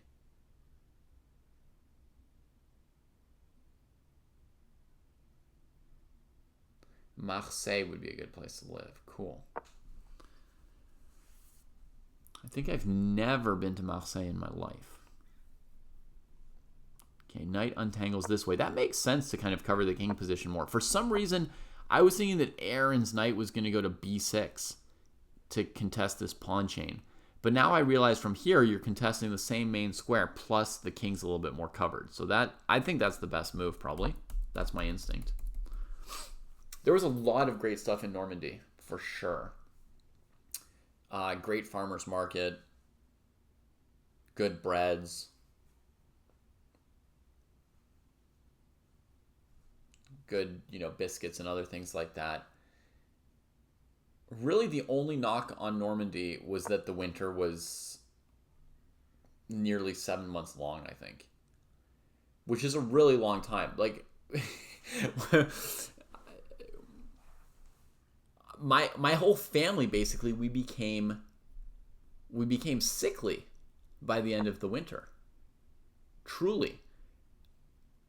Because at some point it was so cold, you're spending all this time inside. Even if you go outside, you don't see the sun. We didn't realize, but tip for anybody who's going to go live somewhere super north, you might want to consider taking a vitamin D supplement during the winter. We hadn't heard that. Apparently, it's a thing that a lot of people there do. But yeah, at some point, everybody in the family was sickly. And I don't mean just that we were sick, because we were also sick. It was one cold or gastro or disease of some kind after the other. But not only were we sick, but we were sickly. It was like weak, just sad. That really happened. What's up over 1800? Kevin James is waiting on a game. Anybody want to play Kevin James? All right, so white needs to get castled and black needs to get these things out. Everybody knows what they got to do. It's black's move, and black could even consider getting super frisky like this to stop white from doing what white wants to do. But a full tempo from knight d2, I don't really believe that. Obvious development move is knight d7, but then knight e6 might take your rook from you. So maybe bring out the bishop like Gefilte Fish is saying, right? And then play knight to d7 from there. Oh, Aaron's frisky. The queen gets in there. So against knight d2, I think the move might be queen d3. I don't know how much I trust all this stuff, but it might be. It could also maybe be queen b5, but I think white won't mind throwing more pawns at him.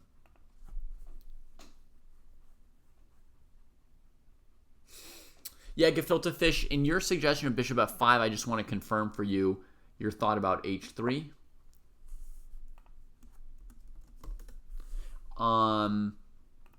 First of all, white probably doesn't have the development to play h3 and g4. So if you ignore white and then they still do this, probably you can sack or play bishop d3 and sack in exchange. Probably it's okay for black, right?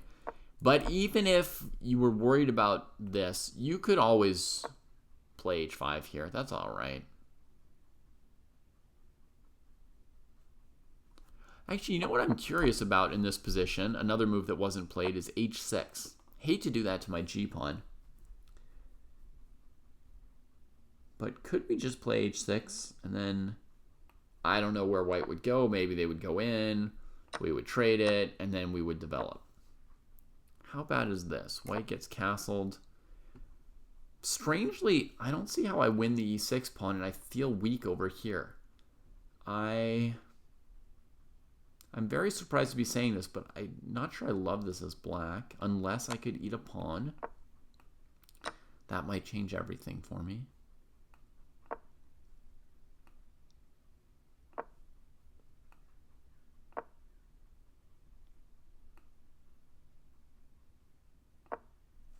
Huh. I keep changing my mind about this position. That looked like suddenly black was okay. What do you know? Development. A3 to defend the pawn. Queen b6, you don't get castled. b5 to kick the knight. Queen b6, you also don't get castled. And black gets control of d4 to move the knight to. So black's in the game. Here to attack the knight. You know, more Chekalina Lashlambas. Who knows? Who knows? It's an absolute mess. Okay, so h6, I don't think I can evaluate very quickly or easily. And I don't have a strong instinct either if it's a good or bad idea. Let's see what happened with queen c4, knight a3 instead of d2. The knight's worse there, but I guess rook d1. But black will just play queen e3 check. Has already happened. You can't block with your queen, I don't think, because of queen takes a3. King f1 played. Holy moly. Now this bishop wants to get in on things. Bishop f5, like Gefilte Fish wanted to play, is looking pretty good here. But bishop g4, also very logical. The h6 stuff bent your mind, right, LJD? It bent mine. I kept thinking like, oh, now white's better. And then I would say, well, let's play 2 more moves. Oh no, now black's better. Well, let's play 2 more moves. And I just kept changing. Very weird. Very weird line. Check. This position is very weird as well, by the way. I'm not sure we know who has the advantage here either. I think white should play king f2, not king to g1. King f2 to me gives better chances of getting this rook out, which is the major problem for white.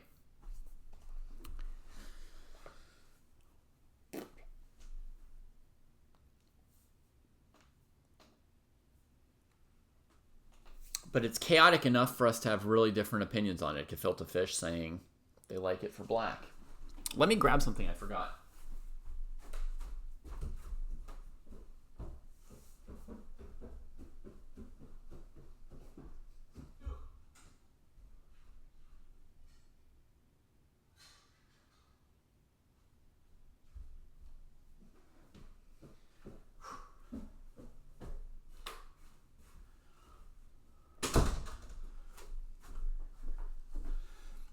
Just remembered that I'd meant to eat something. Sorry about that. College football.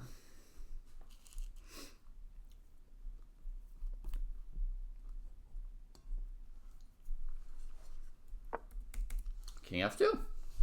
Right on. What a fun game these two have.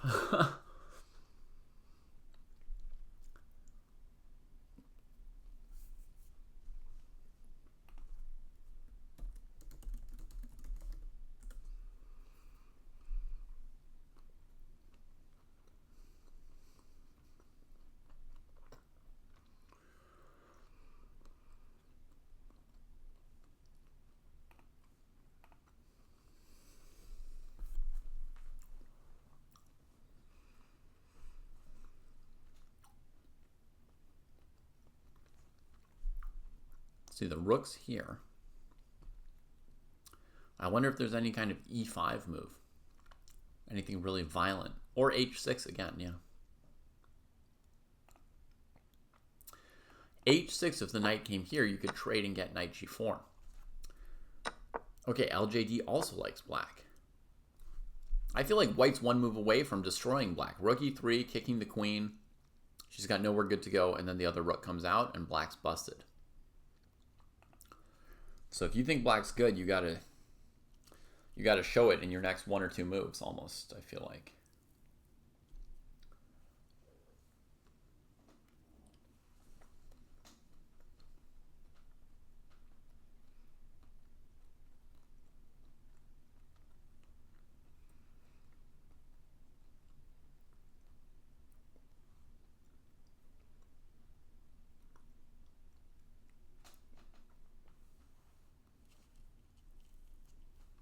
All right.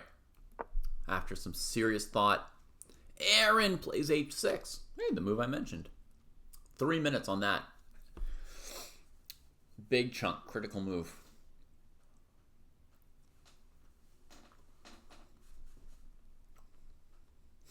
It does, doesn't it, Struct?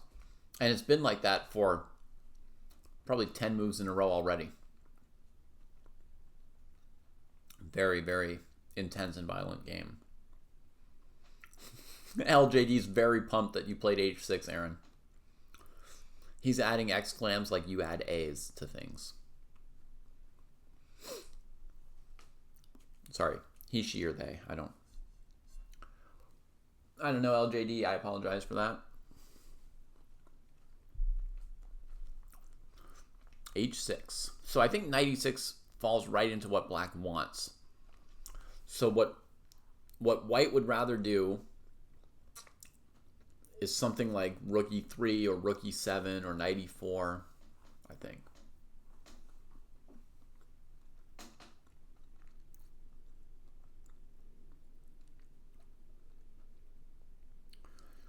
Oh, look, white's counter-investing a bunch of time on this move, too.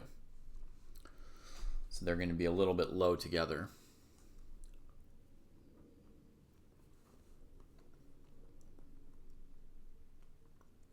All right, LJD is an AI. Excellent.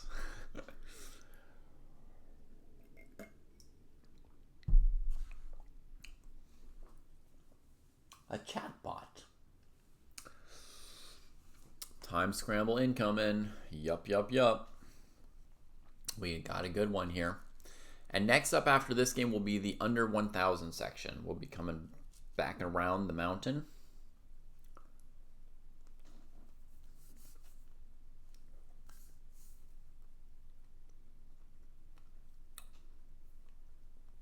I think the 1800 plus section here gave us a really good dose of wild insanity.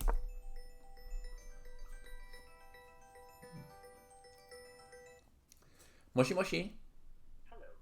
This is a test message of École Bilingue de Berkeley Emergency Alert System. Whoa. There is no emergency to report. No action is needed on the phone. Okay. Have a good weekend. Have a good weekend. There is no emergency to report. Okay. Who will blunder first? The question. Rook e3. That was top on my list of moves to play for white. I'll tell you that.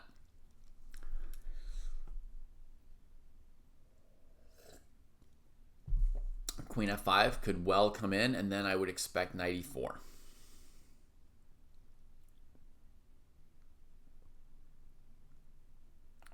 You could also play a crazy move h4, but black has played queen a6. And now white goes in, allowing bishop e6? I guess white's going to take with the rook to get out of the way of knight g4 and have rook g6 coming at some point. That's controversial. But speaking of controversial, I was thinking white could also do this with the idea of this. You know? The knight would have to go here. And then, yeah, I don't know, you know. Hashtag not my pieces, but something like this for white.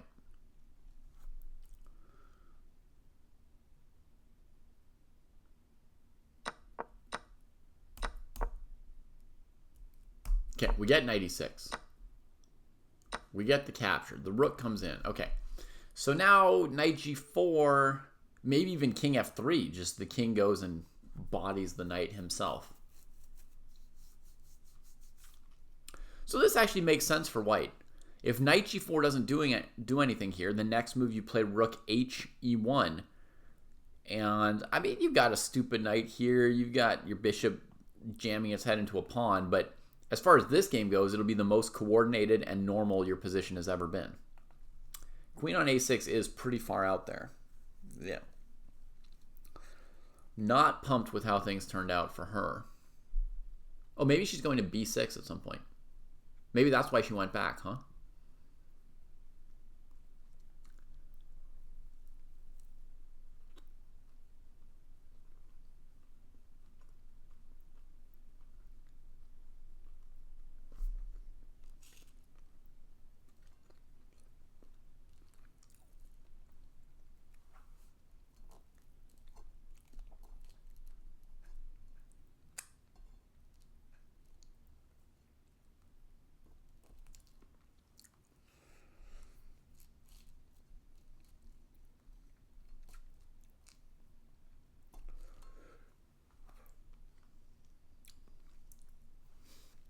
Black needs a couple tempi, huh?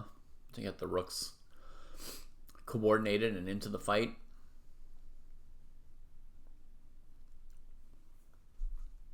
Yeah.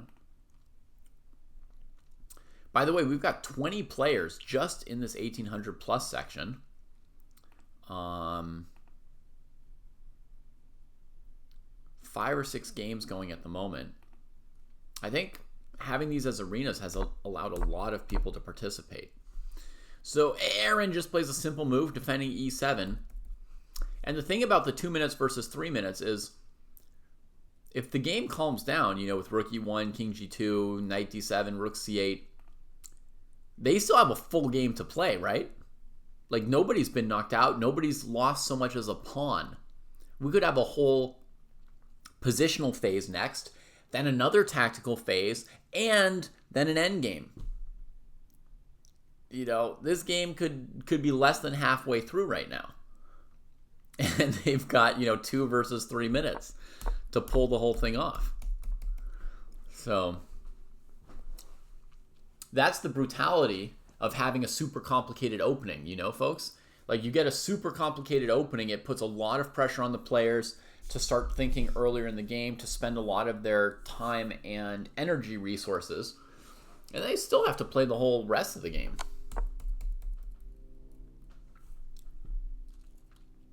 So now white's advantage is the rooks, right? Attacking the weak pawn. And black's advantage is that this bishop's not very good. Overall, white probably has a positional advantage.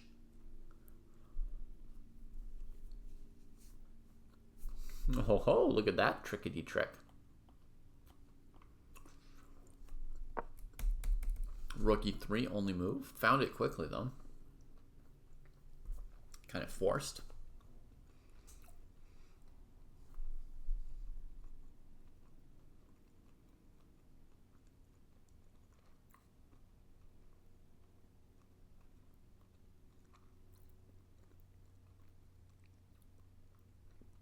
Maybe it would have made more sense to just tuck the knight on f8 and protect the king area.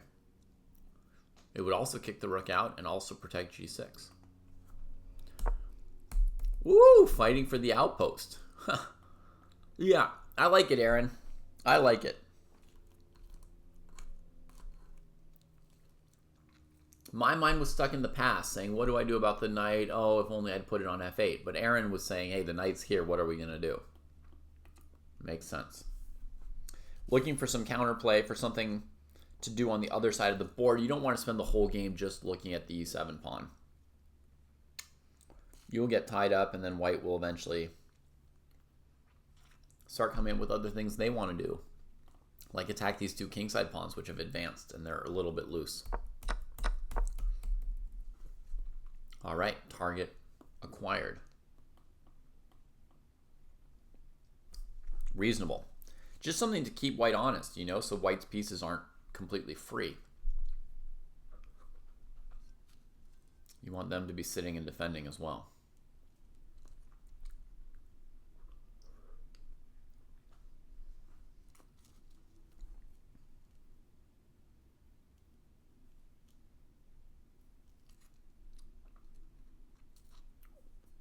I mean, as long as you're creating weaknesses for your opponent, you can create a lot of them.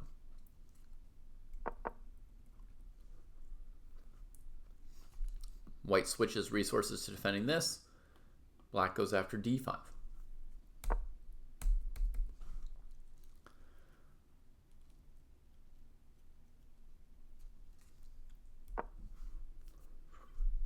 think Black's thinking of knight b5 in some cases and counterplay on the c file. Look, they got some of the pressure off of e7. White says, get back there. I didn't give you permission to move around the cabin. Don't you see the fasten seatbelt sign is still on? Ooh. King tries to take over. White wants to come in. That's brutal. That's brutal. Rook g7 might be the move.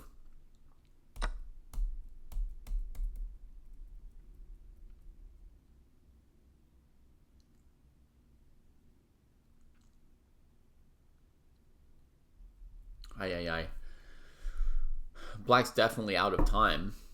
It's a nice little advantage for White to have the extra think time, and the queen getting in here and taking out these pawns, that's bad news for Black's king position too.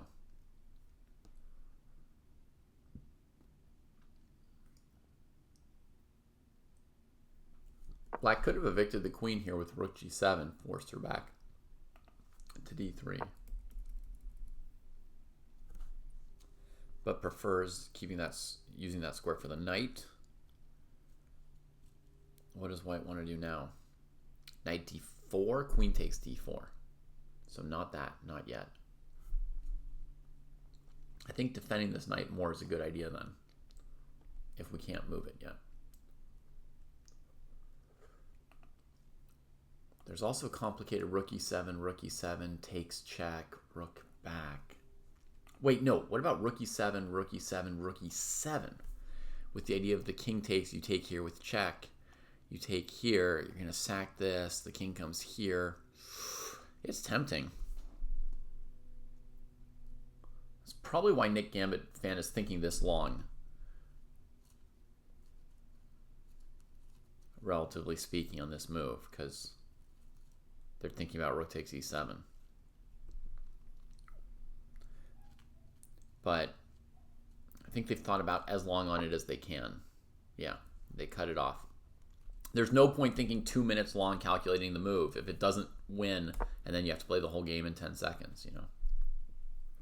At some point you have to say, okay, I can't make it work with the time I have. I either believe in it and play it anyway, or I play a simple move. Here, because you're up a pawn with a relatively good position, you're more inclined to play the simple move. But that said, I mean, it's still like a wacky position.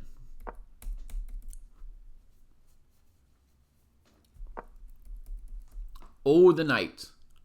Oh, that is everything that White wanted at the moment, was to get that knight there.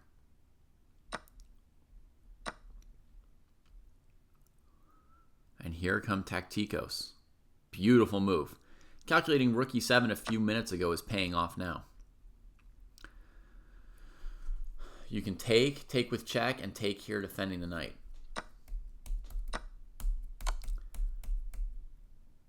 And the Pozitsyask is completely winning for Nick Gambit. So very, very mature that they spent a minute calculating rook e7, stopped at the right time because it wasn't quite working, and went on to other things. Very, very good. Oh man, here they missed queen h8 check, king c7, knight b5, queen takes c3. But, you know, it's going fast. It's going fast. They're trying to rampage White, but it's not entirely... I mean, they're trying to rampage Black, but it's not entirely simple to do. Not at all, Paul. Hop in.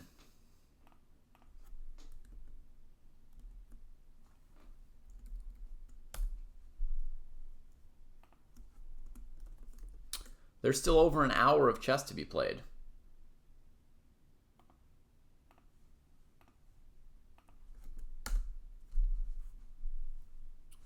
I hope I got the right link for you. There's four arenas going right now.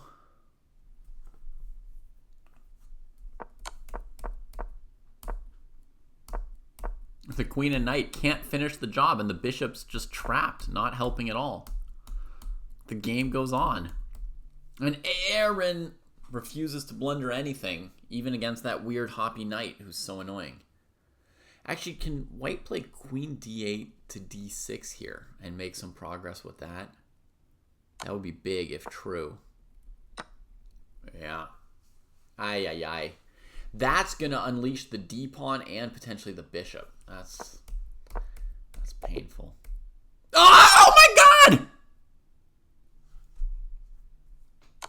Black won 1 moment after I said it was painful. Oh! Queen e2. What is white supposed to do about that move? Oh, queen a3 check to f3. Oh my god. Oh my god! They gave us the drama, these two. That was a roller coaster of a game with the speed finish. Oof. All right, let's go check out the under thousands. That was exciting, but we just got to keep looking at other exciting things, right? Was that better than college football? Glad to hear it. Glad to hear it. All right, under 1,000 arena. We've got Reemish Hemsworth still going. And Anish still going. These two players are the two players we saw play like in the very first round an hour and a half ago.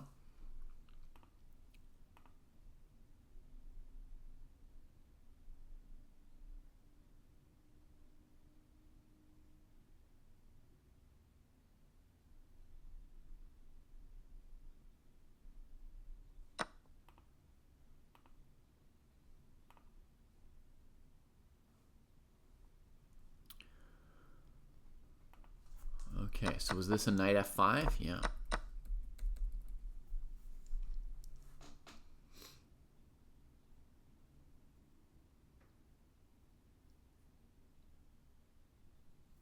So white doubles a pawn and makes their pawn structure a little bit weird here on the king side. But white's thinking that they're going to hold on to the pawn with g4 and that the pawn structure will actually be nice for white for controlling the light squares on the king side.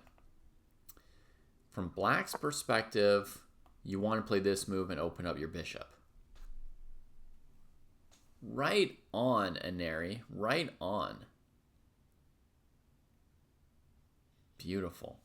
It's opening the center in general, and this pawn here on f5, you can kind of tell that white's going to play g4 to defend it at some point. Otherwise, at some point, they'll lose it, right, if they never defend it, because black can easily play queen d7 or attack the pawn with something at some point. So if you think white's going to play g4, let's open up the center. Right on. Queen d2. Not wanting to trade the pawn structure, but there's a problem with this move, Reemish. There's a problem with this move, and that is the problem. Black was essentially forcing a trade because they were attacking a knight while playing e4. You can't push past when your knight's attacked normally, you know. So it kind of forced the trade here. And there goes the knight. And that's a big advantage for Enery there.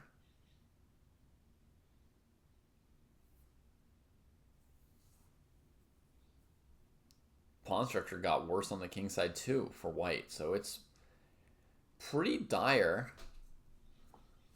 The potential counterplay to look for is on those two squares with the rook on g1 and the queen and bishop pointed at h6. You could try to set up an attack as white, but oh, that pawn structure is so weak.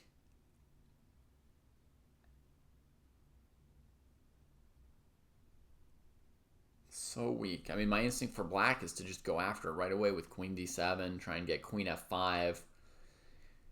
You'll be coming to the right area of the board, right? And you'll be munching a pawn along the way. It's like a nice voyage with snacks.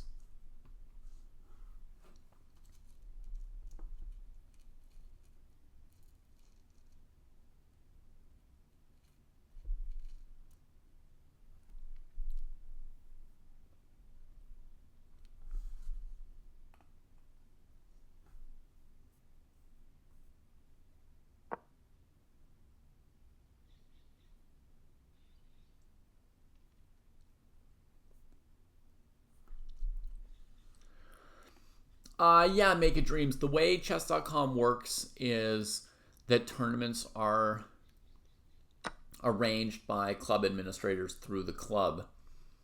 So, whoa, Reemish goes for it. Goes for that attack. Doesn't even take the time to play rook g1 or to clear g1 for the rook. Goes straight for this attack. So there's no follow-up piece other than the queen. It should not work, but it is requiring defensive skill from black, and not every 500 or chess player period is born with defensive skill. You know, it's something that's usually acquired over our journey.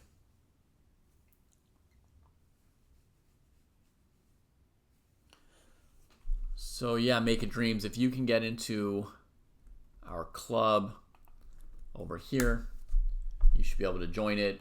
We don't do anything other than run these tournaments on the club. You won't get spammed with anything. No messages, no matches.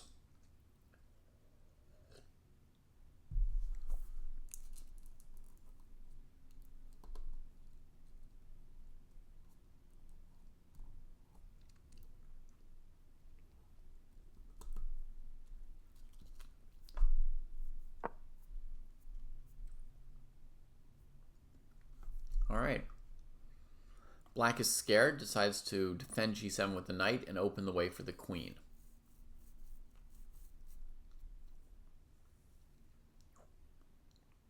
Not a bad choice by any means. But for those who want to know defensive technique, I would take the piece, and then after this, retreat the knight. I'm retreating the knight similar to knight e8 in the game to make room for the queen to come out. The best white can do is bring a rook, and I can just bring a queen, check here. And I figure my queen's covering the checkmates, chasing them away. Knight's defending the rook, the queen.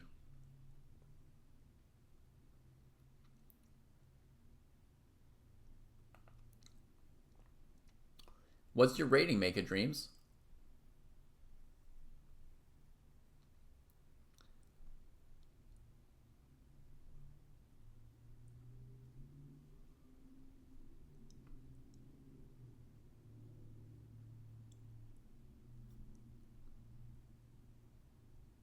$2,300 blitz, holy moly.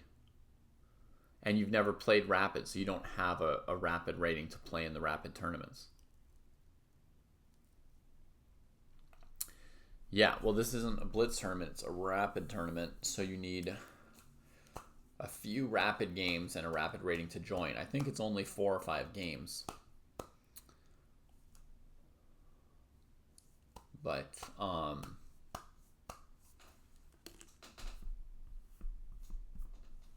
yeah.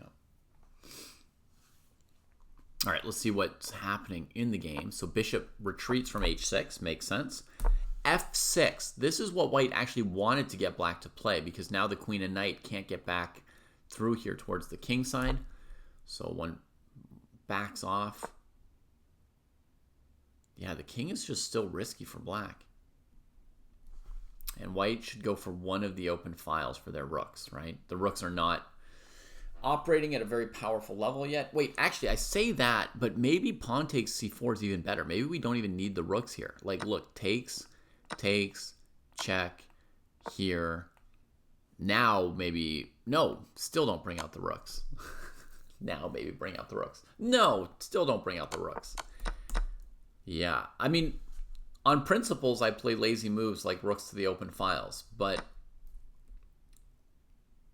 Reemish took on c4 as well, folks. Either Reemish doesn't know about bringing out the rooks, or Reemish is also calculating this vicious check. Look at all these pieces black has that are basically doing nothing other than taking away liberties from the king. They're all discoordinated completely. Entirely. And, you know, I don't see the reason to bring out the king. I would say trade a piece, bring out a piece, you know, bring out a piece. That's what I would do. Bring some stuff out. It's been a little while since I've played LJD, but yeah, I I I know the game of Go. I may occasionally still see Go moves in my head while lying around.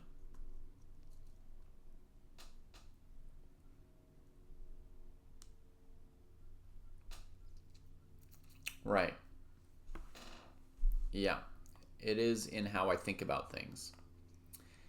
And when I see a dead pawn like the one on f5 where black could play queen d7 and take it, I always think until it's actually been taken, there's still some aji, so.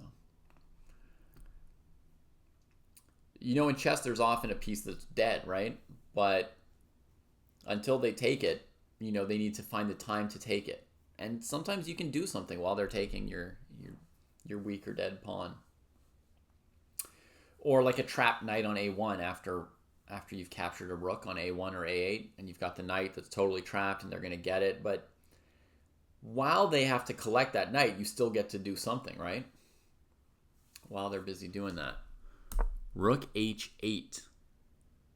A weird move, but it does give the king a flight square, so well played by Ineri. We're still worried about this king, but actually that rook move was a really good defensive move, and there's some room or potential for counterattacks. That's cool, LJD. You've lived in Japan. I think Go is the only game that's better than chess, but I keep playing chess because I don't know. Why haven't I switched to Go at some point? I've already done enough chess.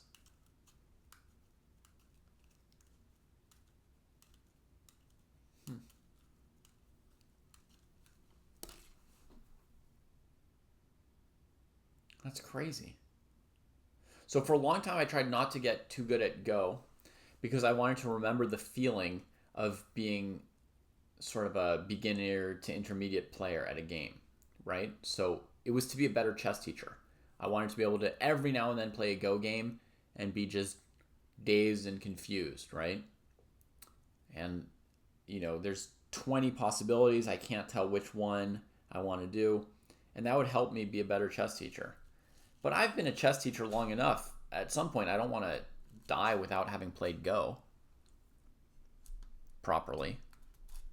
I think it's time that I play Go. Why did I not notice that for so long? I mean, am I going to live my life as a gamer and not seriously play the best game while knowing what it is? That makes no sense. Go is solidly in first place, gefilte fish.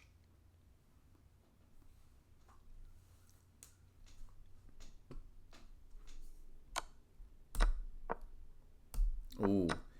I feel like here black missed a big chance to bring out one of these pieces when white traded, no?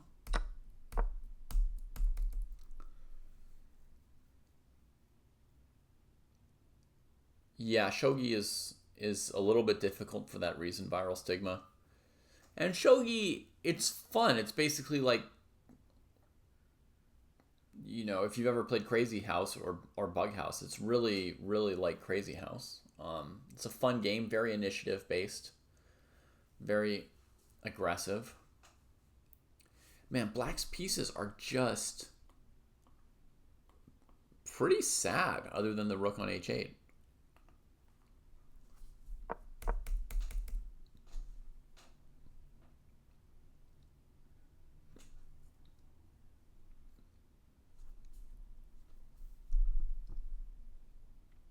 It's tough when you can't move your pieces. Now, we appreciate Ineri is trying to get this knight out here, right? But at the moment, it's still limited by all these pawns. Yeah, I've played Xiangqi. Oh man, this was the opportunity on this trade to get one of the pieces out. Now it's really tough to get that knight going. Look, she's blocked in by 3 of her own pawns, and over here, she's got nowhere to go from here either. Maybe black has to just, take a pawn and try to play d5 and slowly expand some space for the pieces, but It's really a sad position. The knight can't move. The queen's defending the knight. The queen can't move because white's got all these squares covered. Black's really uncomfortable here. For having an extra knight, you don't feel the extra piece one bit in the position.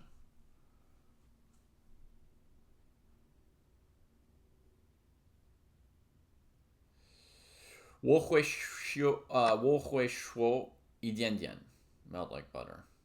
一点点.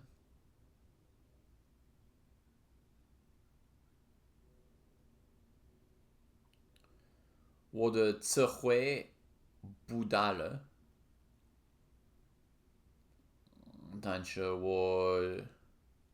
我住在了中国5个月，所以我会说一点点，对。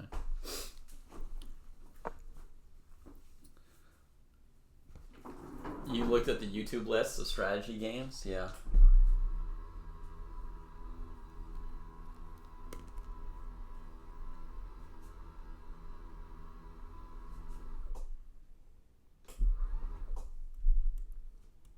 Okay. Been sitting long enough.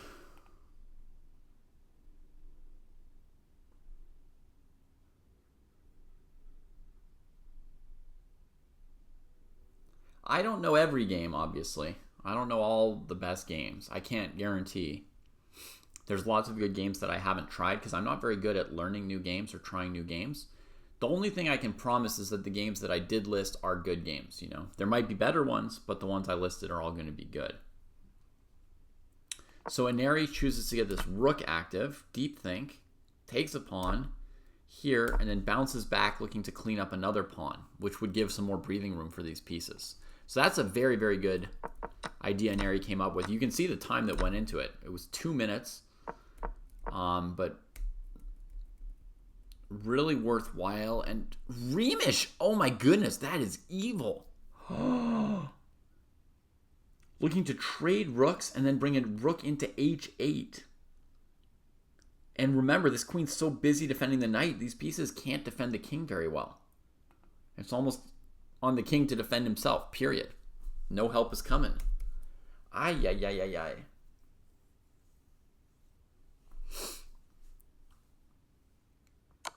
What to do, what to do. Start with a check. The alternative, for anyone who's playing along, is to trade and then bring the king here to cover these squares by yourself. And queen d5 would beat you, but your knight's covering it. I don't see an immediate knockout for white, but it's very, very tenuous. Okay, but that was the alternative. Rook g5 was the choice. So I think that's going to send the king to f1. Yeah, and then we'll see what Inari has in mind against rook h8 here.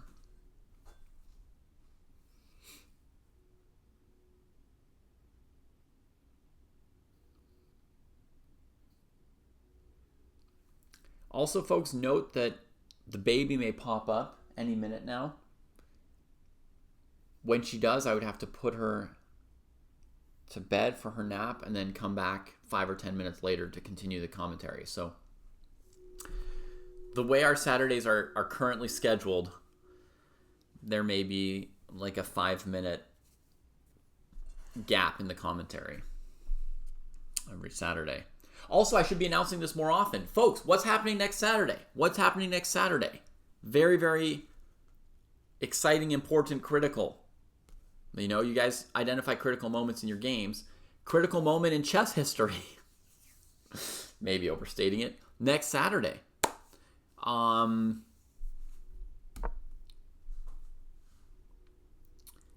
going to do end game sparring. End game sparring.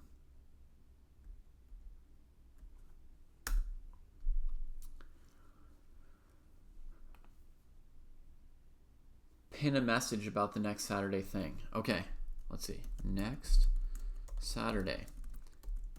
End game sparring. We are working on creating an endgame rating for Dojers. Well, we don't even have to call them Dojers, just chess players. So I send the message myself, right? And then I pin my own message. Is that how I do it?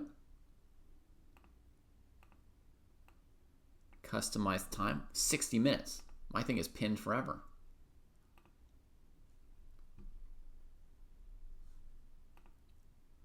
Endgame sparring, yep. Okay, Attacker Gaming.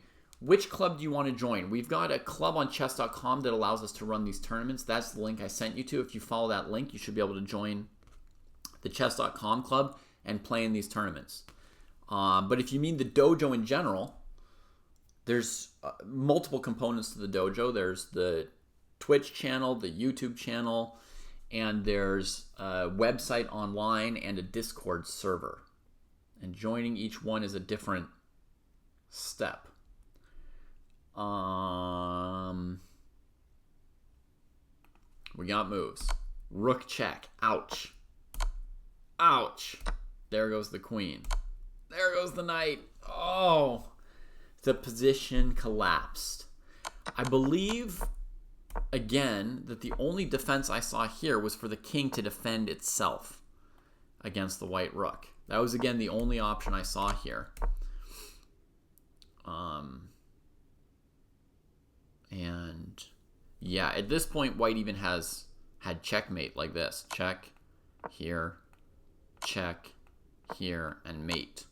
But once the rook comes down to h8, this king position is just broken. All these pieces are dangling. And Remish has completed a powerful comeback.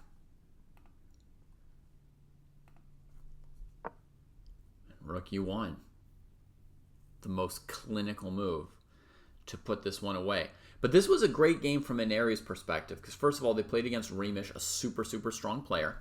Second of all, Inari used all of their time, right? 14 out of 15 minutes, right? And they got a complicated and interesting position. So this game went perfectly well for Inari other than not winning it, but you can't win every game. Hi, Anish.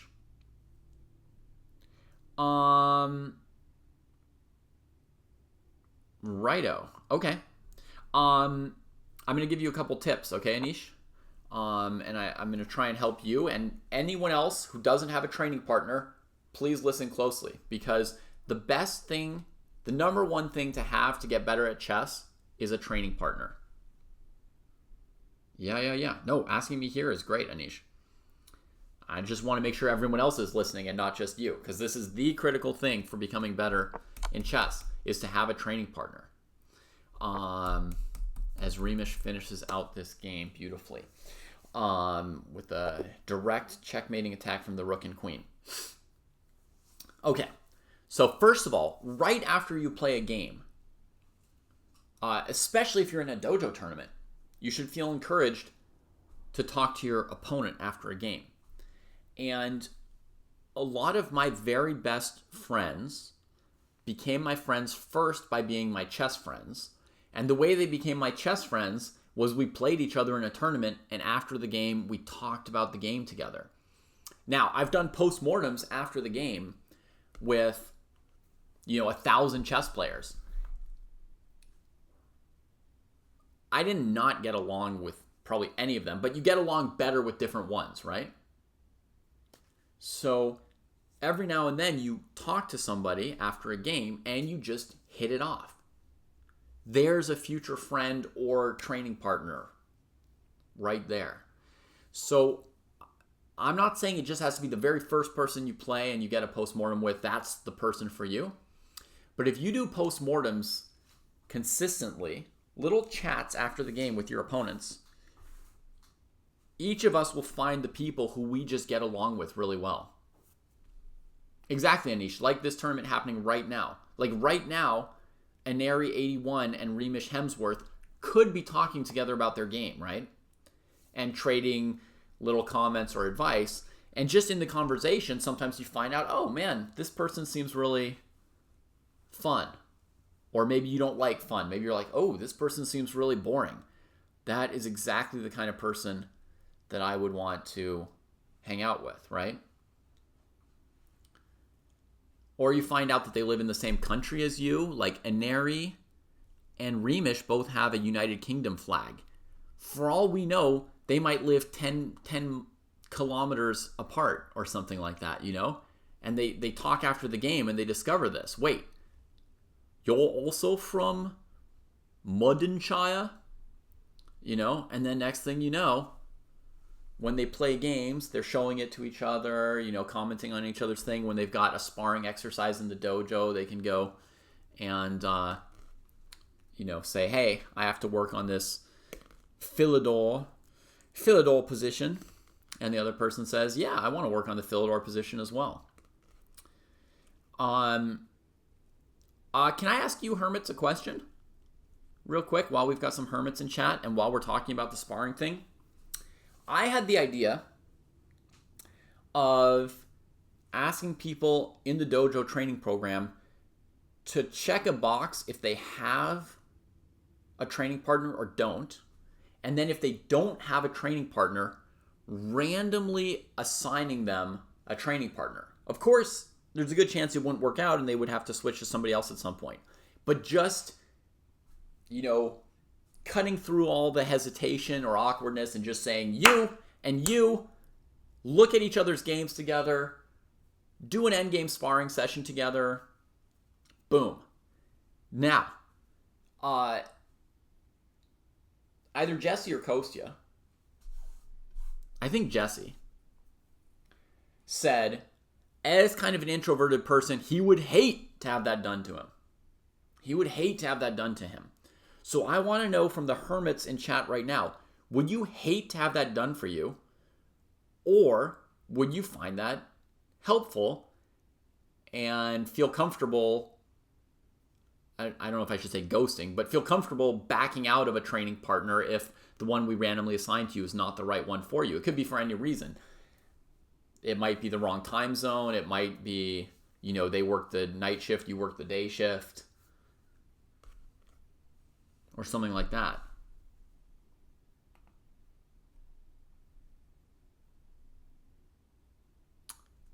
Yes, Blib Up got a win.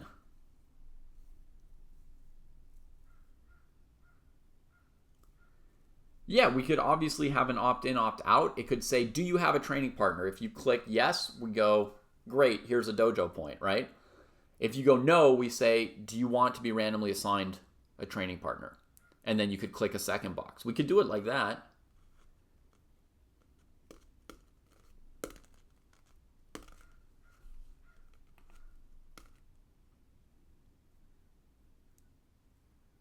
That's a good point, Anish. We could have it expire after a month as the default, so that if they want to keep going, they have to actively be like, hey, let's keep going. And if they want to try something else, there's no awkward, like, it's not your pawns, it's just the way you move your knights.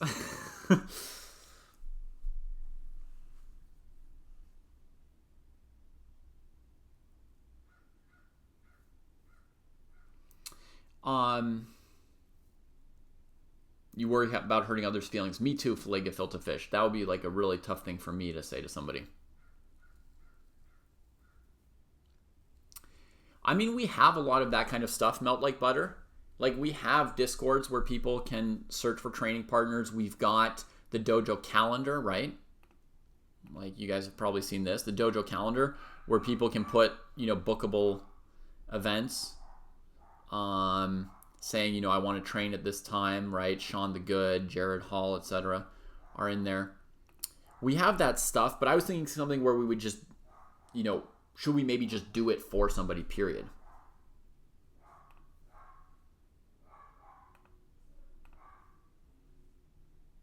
Exactly, Anish. If you're happy with the partner you've been assigned temporarily, there's nothing to keep you from continuing to work together.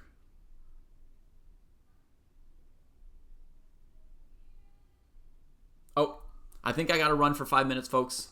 Be right back. Let me put a game up for you, and then I'll come back. soon as I can. All right. Cheers.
Hey, sorry, folks.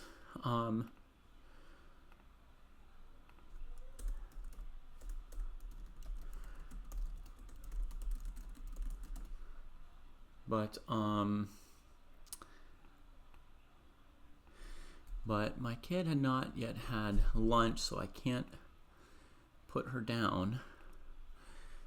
Things were just going a little slower with the family. So, the girl without a name, if you're just waiting, you'll get a game in a couple minutes. There's no you can't get a game. You just have to wait for someone else to be available. What are the odds that somebody joined at the exact same second as you, right? So someone else will join in 2 or 3 minutes, or someone will finish a game in 2 or 3 minutes. It takes a moment.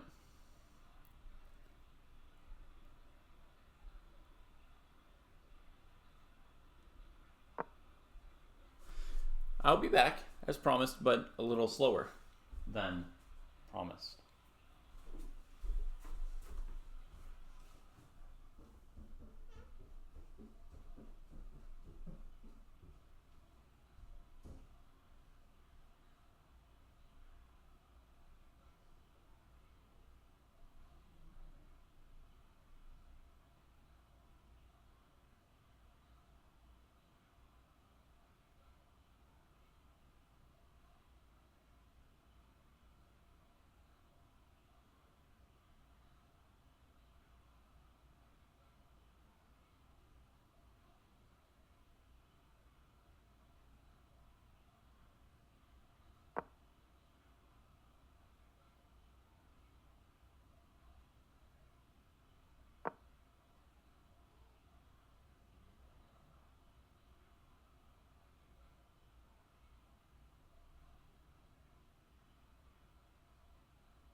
Puxy.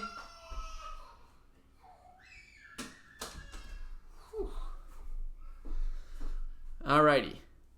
Girl has no name, got the game. Alright. At least the girl has not got no game. No name, no problem. No game, that's a problem. Will white use their rooks? Only time will tell, is the comment on this game. Looks like white's got a rook going. Time has told. Akud is hunting this king.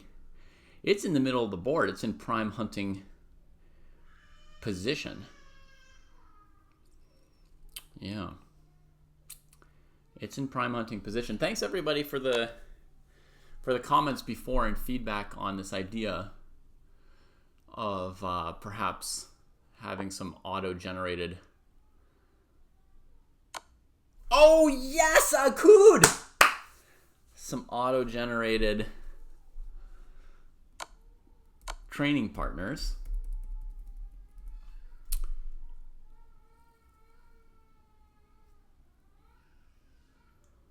Nice move.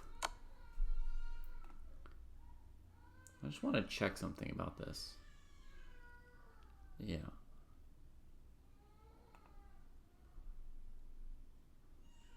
Yeah, this is definitely a checkmate puzzle. So I'm going to go put it in my puzzles.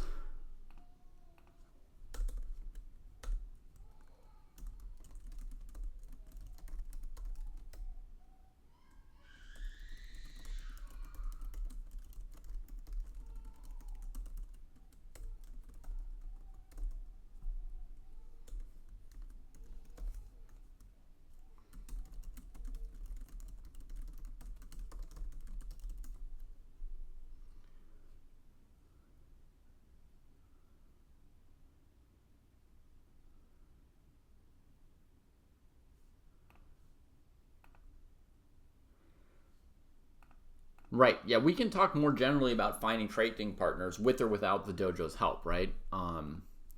We don't have to limit ourselves to solutions for the dojo to figure it out for folks. Basically, I didn't have any help in my life, right? And I found lots of training partners, and my system was, and I didn't have it in mind as a system, it's just what happened and what worked, right? I would just talk to people after my games. And like that, I found tons of great people.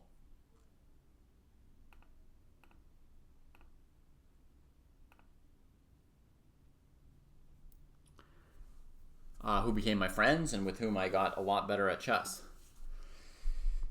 And I think especially if you're in, nice move, George Hornsby, as we pick up this game between George Hornsby and Emo 1989 in the 1000 to 1400 section.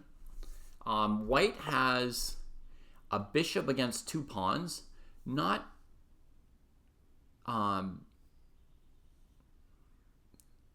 necessarily a winning advantage at this level, but you know, a nearly winning advantage for grandmasters. And I think that here clarifying with the knight trade is good, because in a lot of clear endgames, the bishop will actually easily defeat two pawns. I feel very differently about a knight. Knights will often have trouble winning endgames against two pawns, but the bishop gets better as an endgame goes. So making a knight trade, you know, and also the rooks being active, we can start attacking the c5 pawn. This is very strong here. The endgame sparring is for you, Skibix, for you.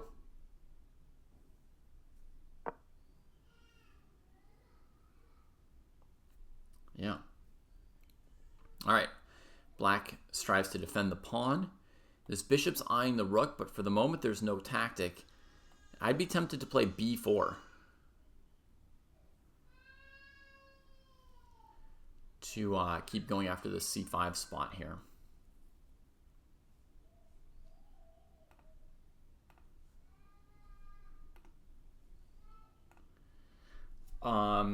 Yeah, so the endgame sparring, Skibix, we're going to be using positions from the training program, right? And then you're going to have the same position. You'll have to play it with white and with black for several rounds.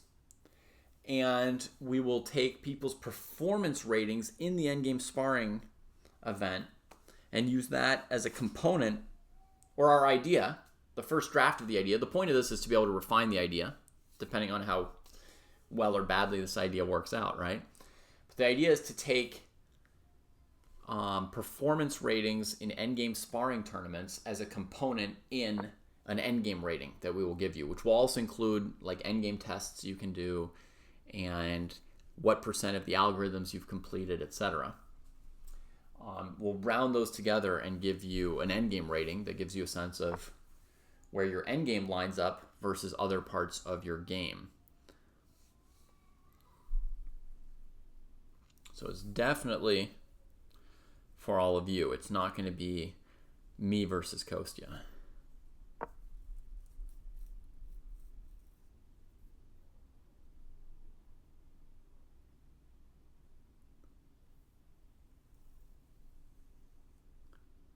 Yeah, it'll be open to all. And it's going to be split into different groups for different positions. Right? And I go to my training plan.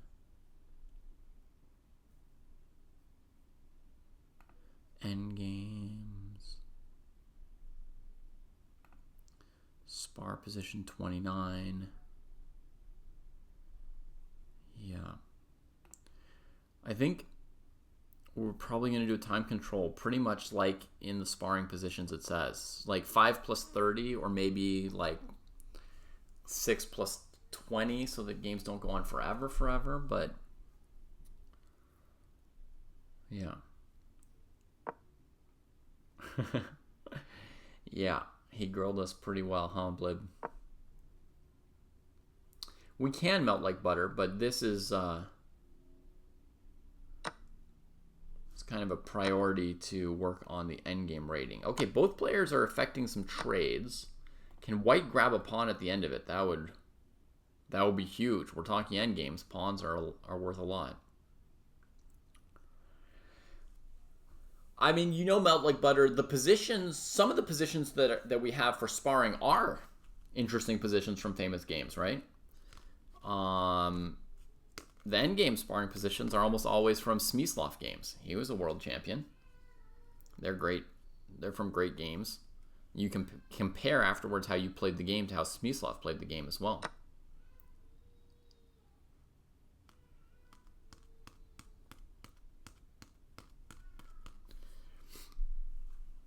All right, e5 pawn captured. And this bishop's going to be amazing on d5, taking aim at black's king, I think. So things are looking quite good for white here, although maybe they should take time out for another pawn. It even defends b2, right? Normally you'd play moves in this position like h4, king g2, bishop d5. But pawns are pawns, you know, they're huge at this phase. And George really seems to have good board view. Seizing upon that opportunity very, very quickly.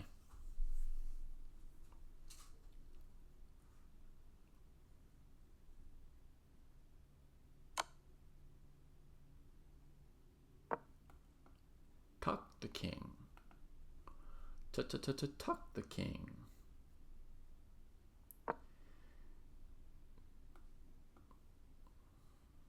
So in this position, you could trade the A pawn for the B pawn.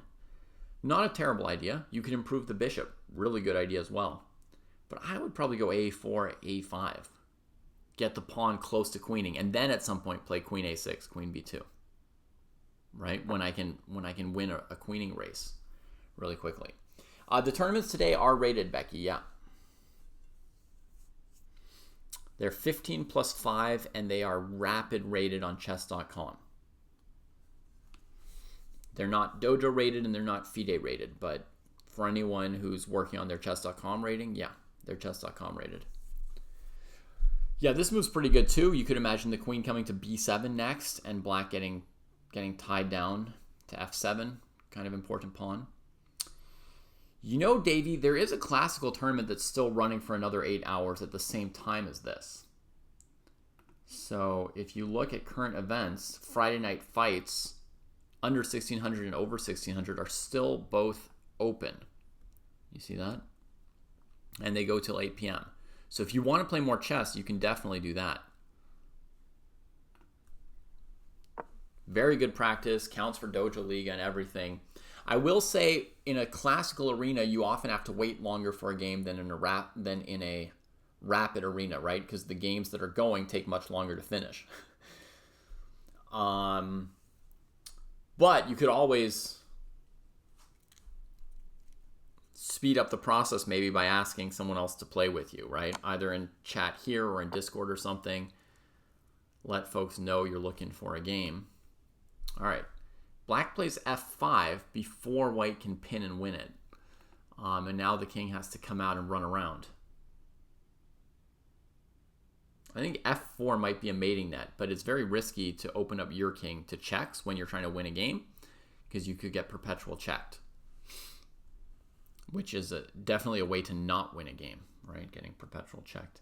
Maybe queen d6 wins without any risk as well. Queen d6, king back, queen check, king back, queen check, king up, queen g8 mate, or queen d6, king here, h4, king here, bishop f3 mate.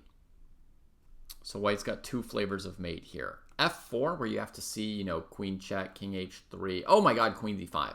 Don't play f4.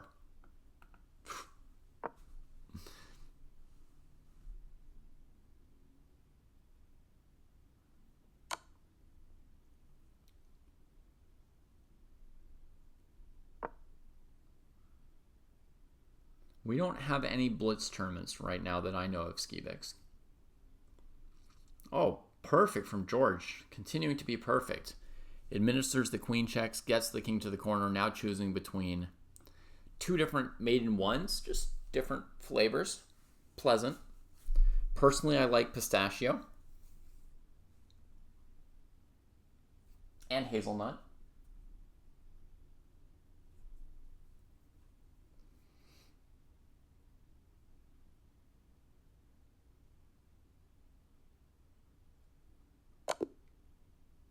And there it is. George Hornsby takes one down. And we are going to shift tournaments. Go into the 1400 section and look for another game to spectate.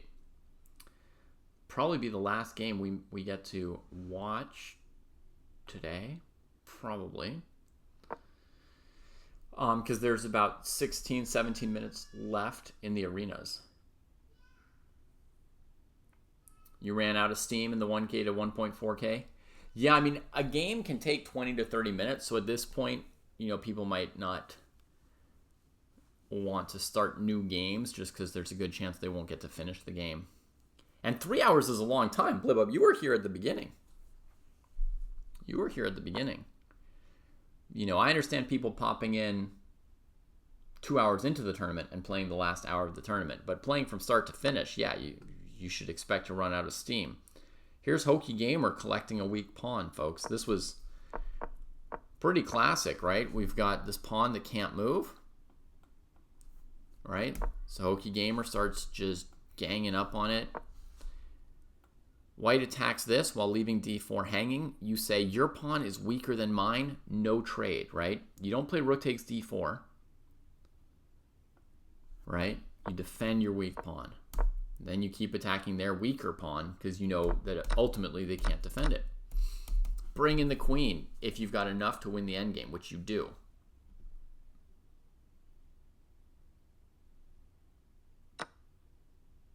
Hokey Gamer doing it exactly right. And now it's 2 pawns up, so it's going to be a question of trying to queen one of these 2 pawns. And for the professor of prophylaxis, you got to find some kind of counterplay, some way to get after one of those 4 pawns with your rook, right? So first, attacks the c pawn. When you save it, says thank you for the d file. Now, as black, you've got a choice. You go rook c2 to a2, trying to increase your advantage, or you try to stop this counterplay. Thoughts?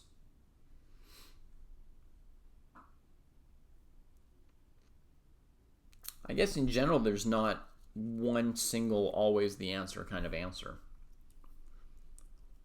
In other words, in endgames where you're up pawns, you don't always stop counterplay, nor do you always go for a direct continuation where you calculate something, make some trades, and try to win the game.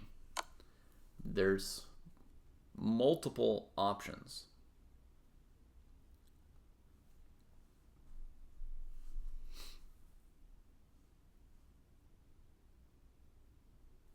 Here, White's counterplay is definitely going to be a bit annoying, but from another perspective, if you tried to stop it like this, White would play Rook H1 and get more or less the same counterplay, I think. So I don't know if there was an option to really stop the counterplay here. Well, maybe let me think and see if I can come up with one.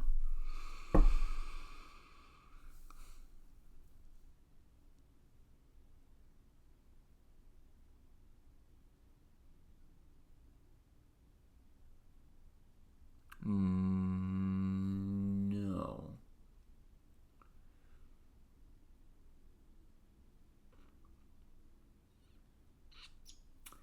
Buck Duck, you can do the endgame sparring on whichever site you want. And some endgame sparring positions have some important moves early on. So when you're playing the sparring tournament next Saturday, think about that sparring tournament as like an exam that you've studied for a little bit. In other words, you've looked at the sparring positions before the tournament starts, right? So you've looked, you've seen this position, you've thought a little bit about it, maybe you've even practiced it once or twice. You've seen this position a couple times, maybe thought about it, this position, right? So you've seen your sparring positions in advance, and then next Saturday you come here and you take the test, right? So I think of the endgame sparring tournament as a different kind of endgame test. It's like an exam. And do not run the positions in chess engines, please. But absolutely do look at the positions or practice them in advance. Well, I'm sure you'll pick up your points again this coming week in the pool, right, Oscar? No problem. Just play some games and the points will come back.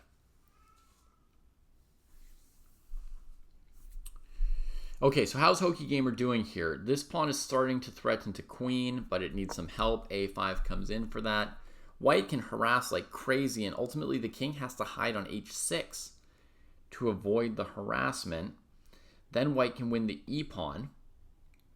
Black will play b3. White will take it. b2, rook over here. Is White in time with the counterplay? It's a little bit annoying. Another option for White to try to be even more annoying would be g4, takes, and you bring your king in. It's really hard to choose between the two. If Black doesn't take on g4, you can put your pawn on g5, and then you've got this forever. But you spent 2 tempi getting there with the pawn. Okay, goes for the e-pawn. Yeah, the direct continuation.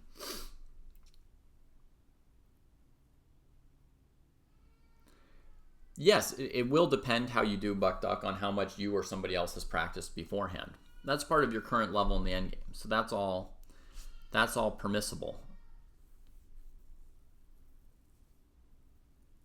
That's right. The rest of us will be waiting with open arms for you next week, Oscar Chess, to welcome you back with everything you've collected. To practice the endgame sparring positions, melt like butter. How to explain? You know, like you open up a sparring position like this, you create a challenge URL. You see that there? You click on the challenge URL, then you send it to somebody else, and then you can play with them. You can send it to them on the Discord or anywhere you find other chess players. You can ask somebody in advance. You can post to the calendar if you know in advance that tomorrow between 2 and 4 you want to practice. You put a thing here in the calendar for somebody to practice with you. On g4, wouldn't that fail to the rook a3 check move here? Yep, would super fail, Soren. Thank you for that, and good call. So there was only the one option, really, for prophylaxis here. Let's think. So no g4, no way to arrange g4, really, with our king kind of caught like this. You can wait for your opponent to advance more, but that's not really fun. I guess one other thing you could do is you could go here attacking this pawn without chasing the king away. And if they come defend it, then you just harass them and keep coming back to the pawn. That might even be... That's another option, I guess, compared to sending them over here. But I think it doesn't make a huge difference, honestly.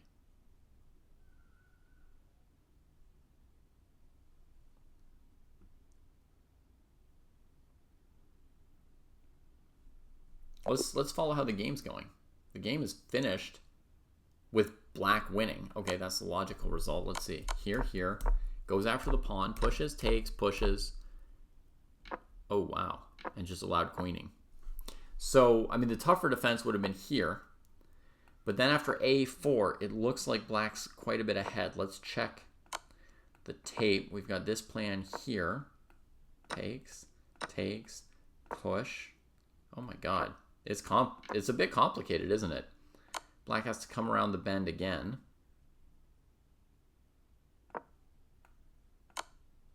I'm trying to get my queen onto this diagonal with check. They can't go here because of queen e4. They can't go here because of queen e4. So they have to do something like...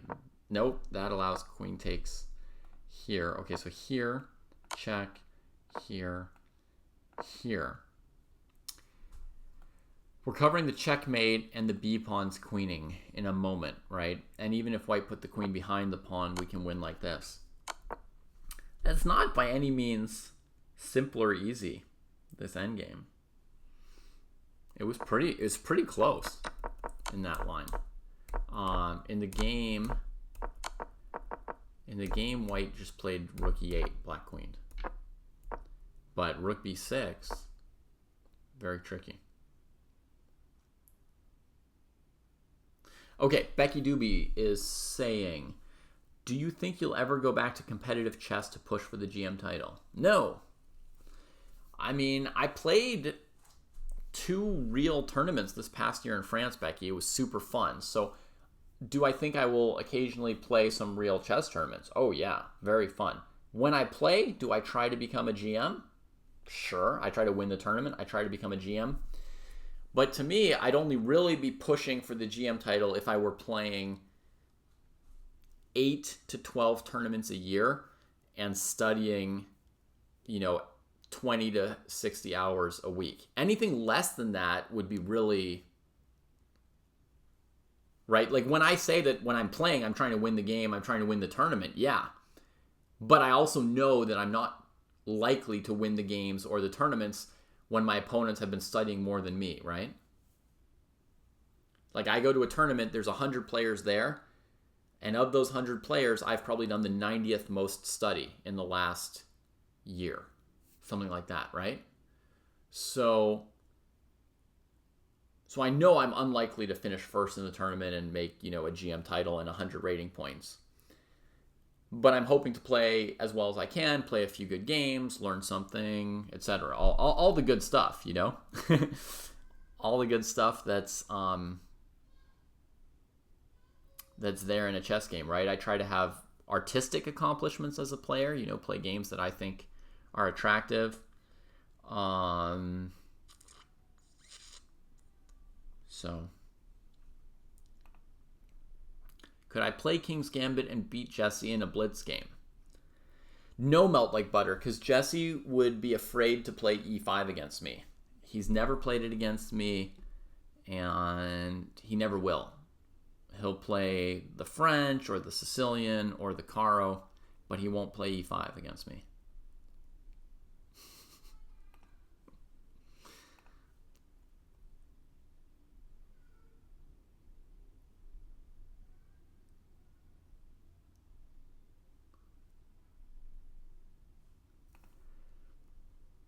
Okay, so this game's done. We should see if there's any other game. I mean, the arena's ending in 4 minutes. There's probably not really any games left, but just in case,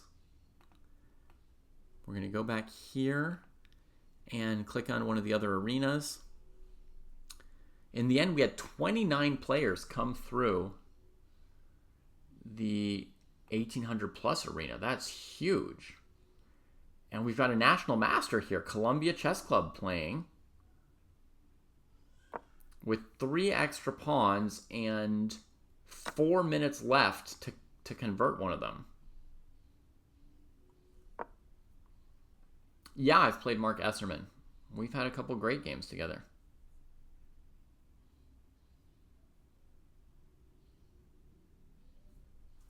I don't know if I can find any of them for you, but he might be more organized than me. He might have the games.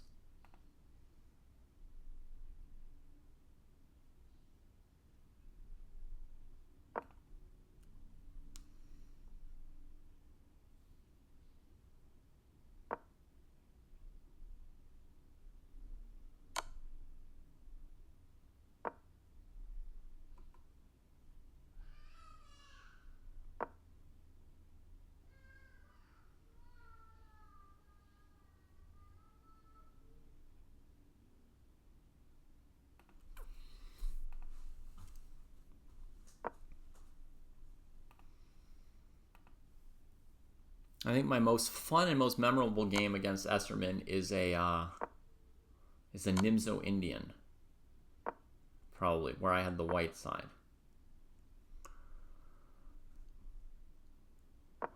Okay, so pawn needs to come up. The rook needs to get to this side at some point, so it'll be threatening checkmates on the back rank. Then your king will get checked, and it'll be checked all the way across the other side of the board where it can't help the pawns. No, my favorite game is a game that he won, Melt Like Butter.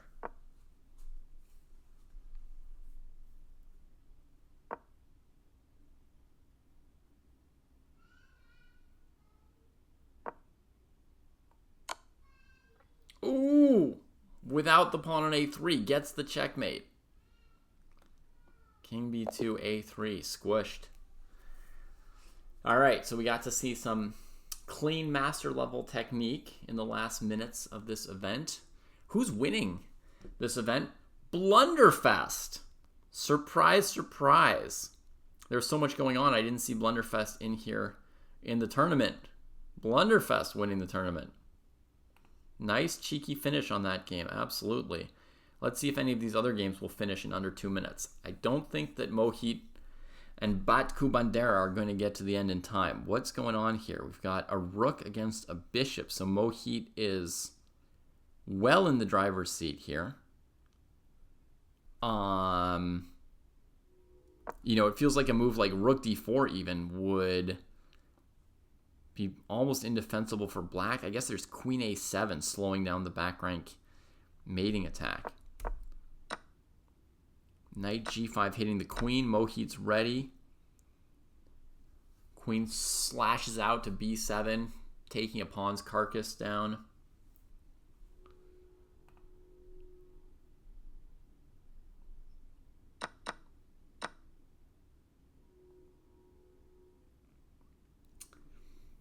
Fabry, you think running a different tournament next week will set back the normal arenas?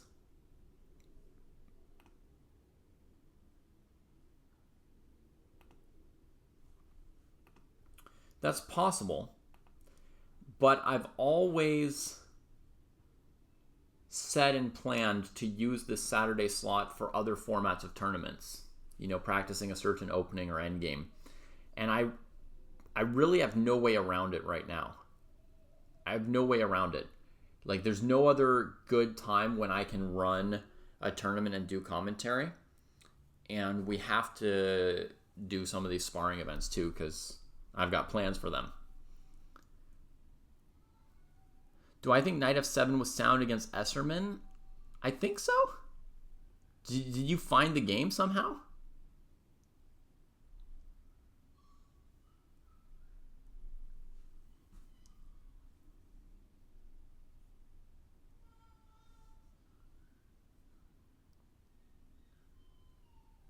Wow, you're a genius of finding things. You want to send it to me because I don't have it anymore? Yeah, very long Nimzo where I sack on f7 early. All right. Chess.com aborts the last games as the tournament comes to an end. Congratulations to many of our winners. Blunderfest, 17 out of 6 points. Associativity, 13 out of 4. And Aaron with 9 out of 3.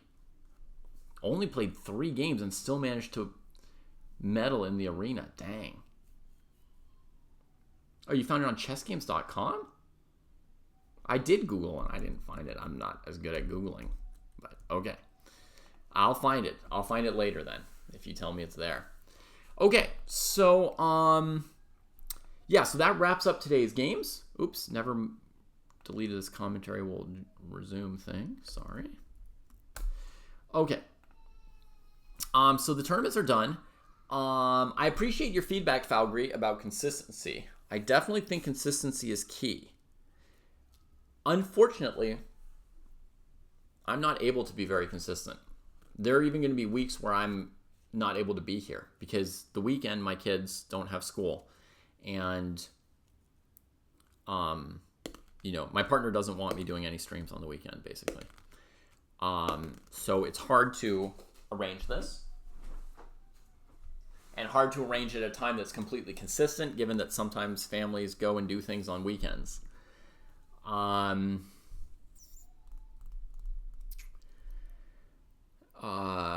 then as to the format, I mean, I really want to run some special arenas for endgame sparring and even opening sparring at some point.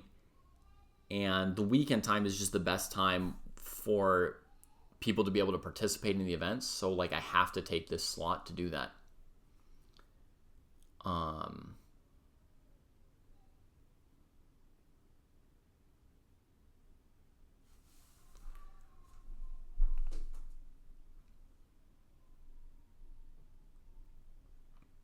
Blibup, if waiting times to some extent are reasonable and normal in a rapid arena like this. If you wait more than 15 minutes, I would say that's not good. But a wait of anything from 0 to 15 minutes is a reasonable and normal pause between games. It lets you recollect yourself, have a sip of water, process the game you just had, maybe talk to your opponent for a few minutes, come hang out here and chat with us. At a normal chess tournament, there are also pauses and waits between rounds, sometimes for hours.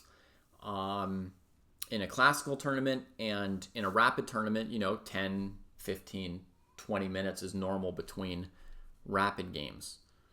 So if you were getting wait times under 15 minutes, I would say that's actually okay.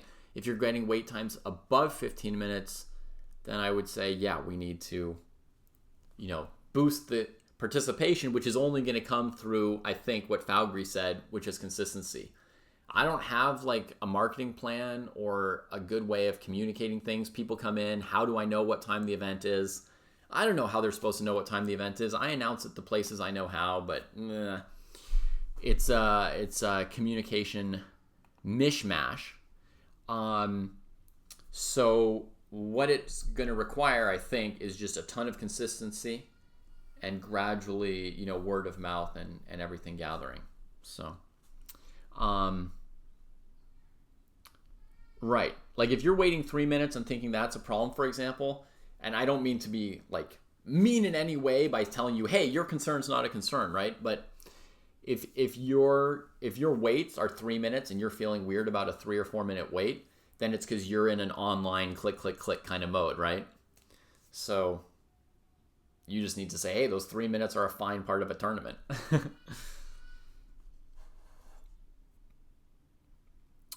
That's correct, Falgri. We need to get some more people hosting and commenting, but it's a mix of personality, chess knowledge, teaching skill, and even some tech skill, as you might see occasionally coming through. You might see occasional tech blips that hint at how bad it could be without any tech skill. So it's not easy. I've been trying to to expand our roster. Because you're right, the three of us can't cover everything that we want happening in the dojo, right? Yeah. I mean, most of all, Falgri, I think we need 2 more senseis. Truly. No, you're not giving me a hard time. It's just a conversation. I'm totally cool with everything you have to say. We need 2 more senseis, because one thing that's happened is when we first started Dojo, Jesse, Kostya, and I would basically just stream, right? And yes, we should have senseis in other time zones, for sure. The 2 other senseis should not be in the US or anywhere in America time zones, really, right? They should be Africa, Asia, Europe kind of time zones. When we started out, one thing is that Jesse, Kostya, and I, our duties were basically like streaming and occasionally making some videos for YouTube. Now we're doing more and more behind the scenes work, which makes it harder to just stream everything because there's so much more stuff going on, right? We're speccing out, chess tools that Jack is building for the website, and we're having meetings about content and juggling all kinds of things. The dojo has grown a lot, which means even with the 3 senseis that we've had the whole time, we don't have the same time for just streaming. So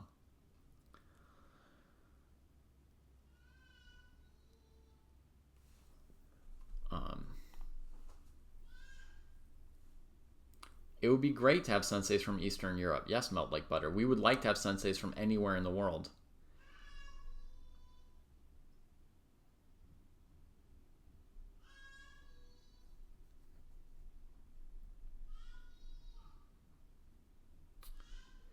We don't really have a lot of like 2300 level graduates in the training program. It's very complicated. I mean, it's very complicated to pick a sensei. It has to be like a match on so many levels. Kostya and Jesse have to be just as happy with them as I. In fact, probably Jack, Hoki, Kostya, Jesse, and I, all 5 of us have to really want to have a long-term relationship with the person. On top of which, they need to be a great teacher. I'm not trying to say that the 3 of us have great personalities, but ideally this person would, a new sensei would have a good personality. They have to become a partner in the business. So, it has to work out structurally and financially for them and us. And they have to align with us on some of the philosophy stuff around teaching and coaching. They have to have probably a FIDE rating over 2300, but if they were like 2600, they might prefer to just play, and they might expect to earn way more money than us, and so they might not be interested. So it's very, I'm not trying to say it's just impossible or something like that, I am highlighting that it's somewhat challenging. Yeah. Or there's considerable challenges. We've tried. We've met with some people. We've tested some people, and it hasn't worked out. Even somebody who I thought would be basically ideal, and it didn't work out. So,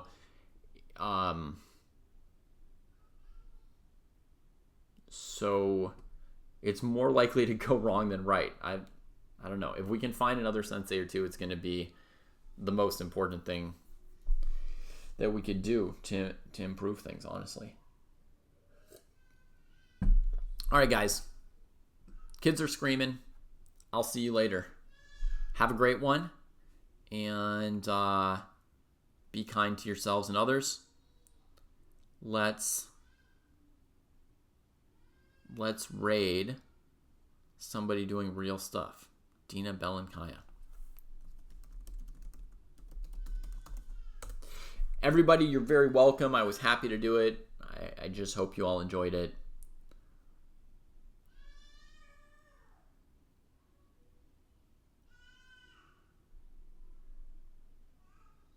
Feel free to discuss it more with me, Clock Goblin. Absolutely. I would appreciate it. All right, I'm off for now. Cheers, Matt Chess.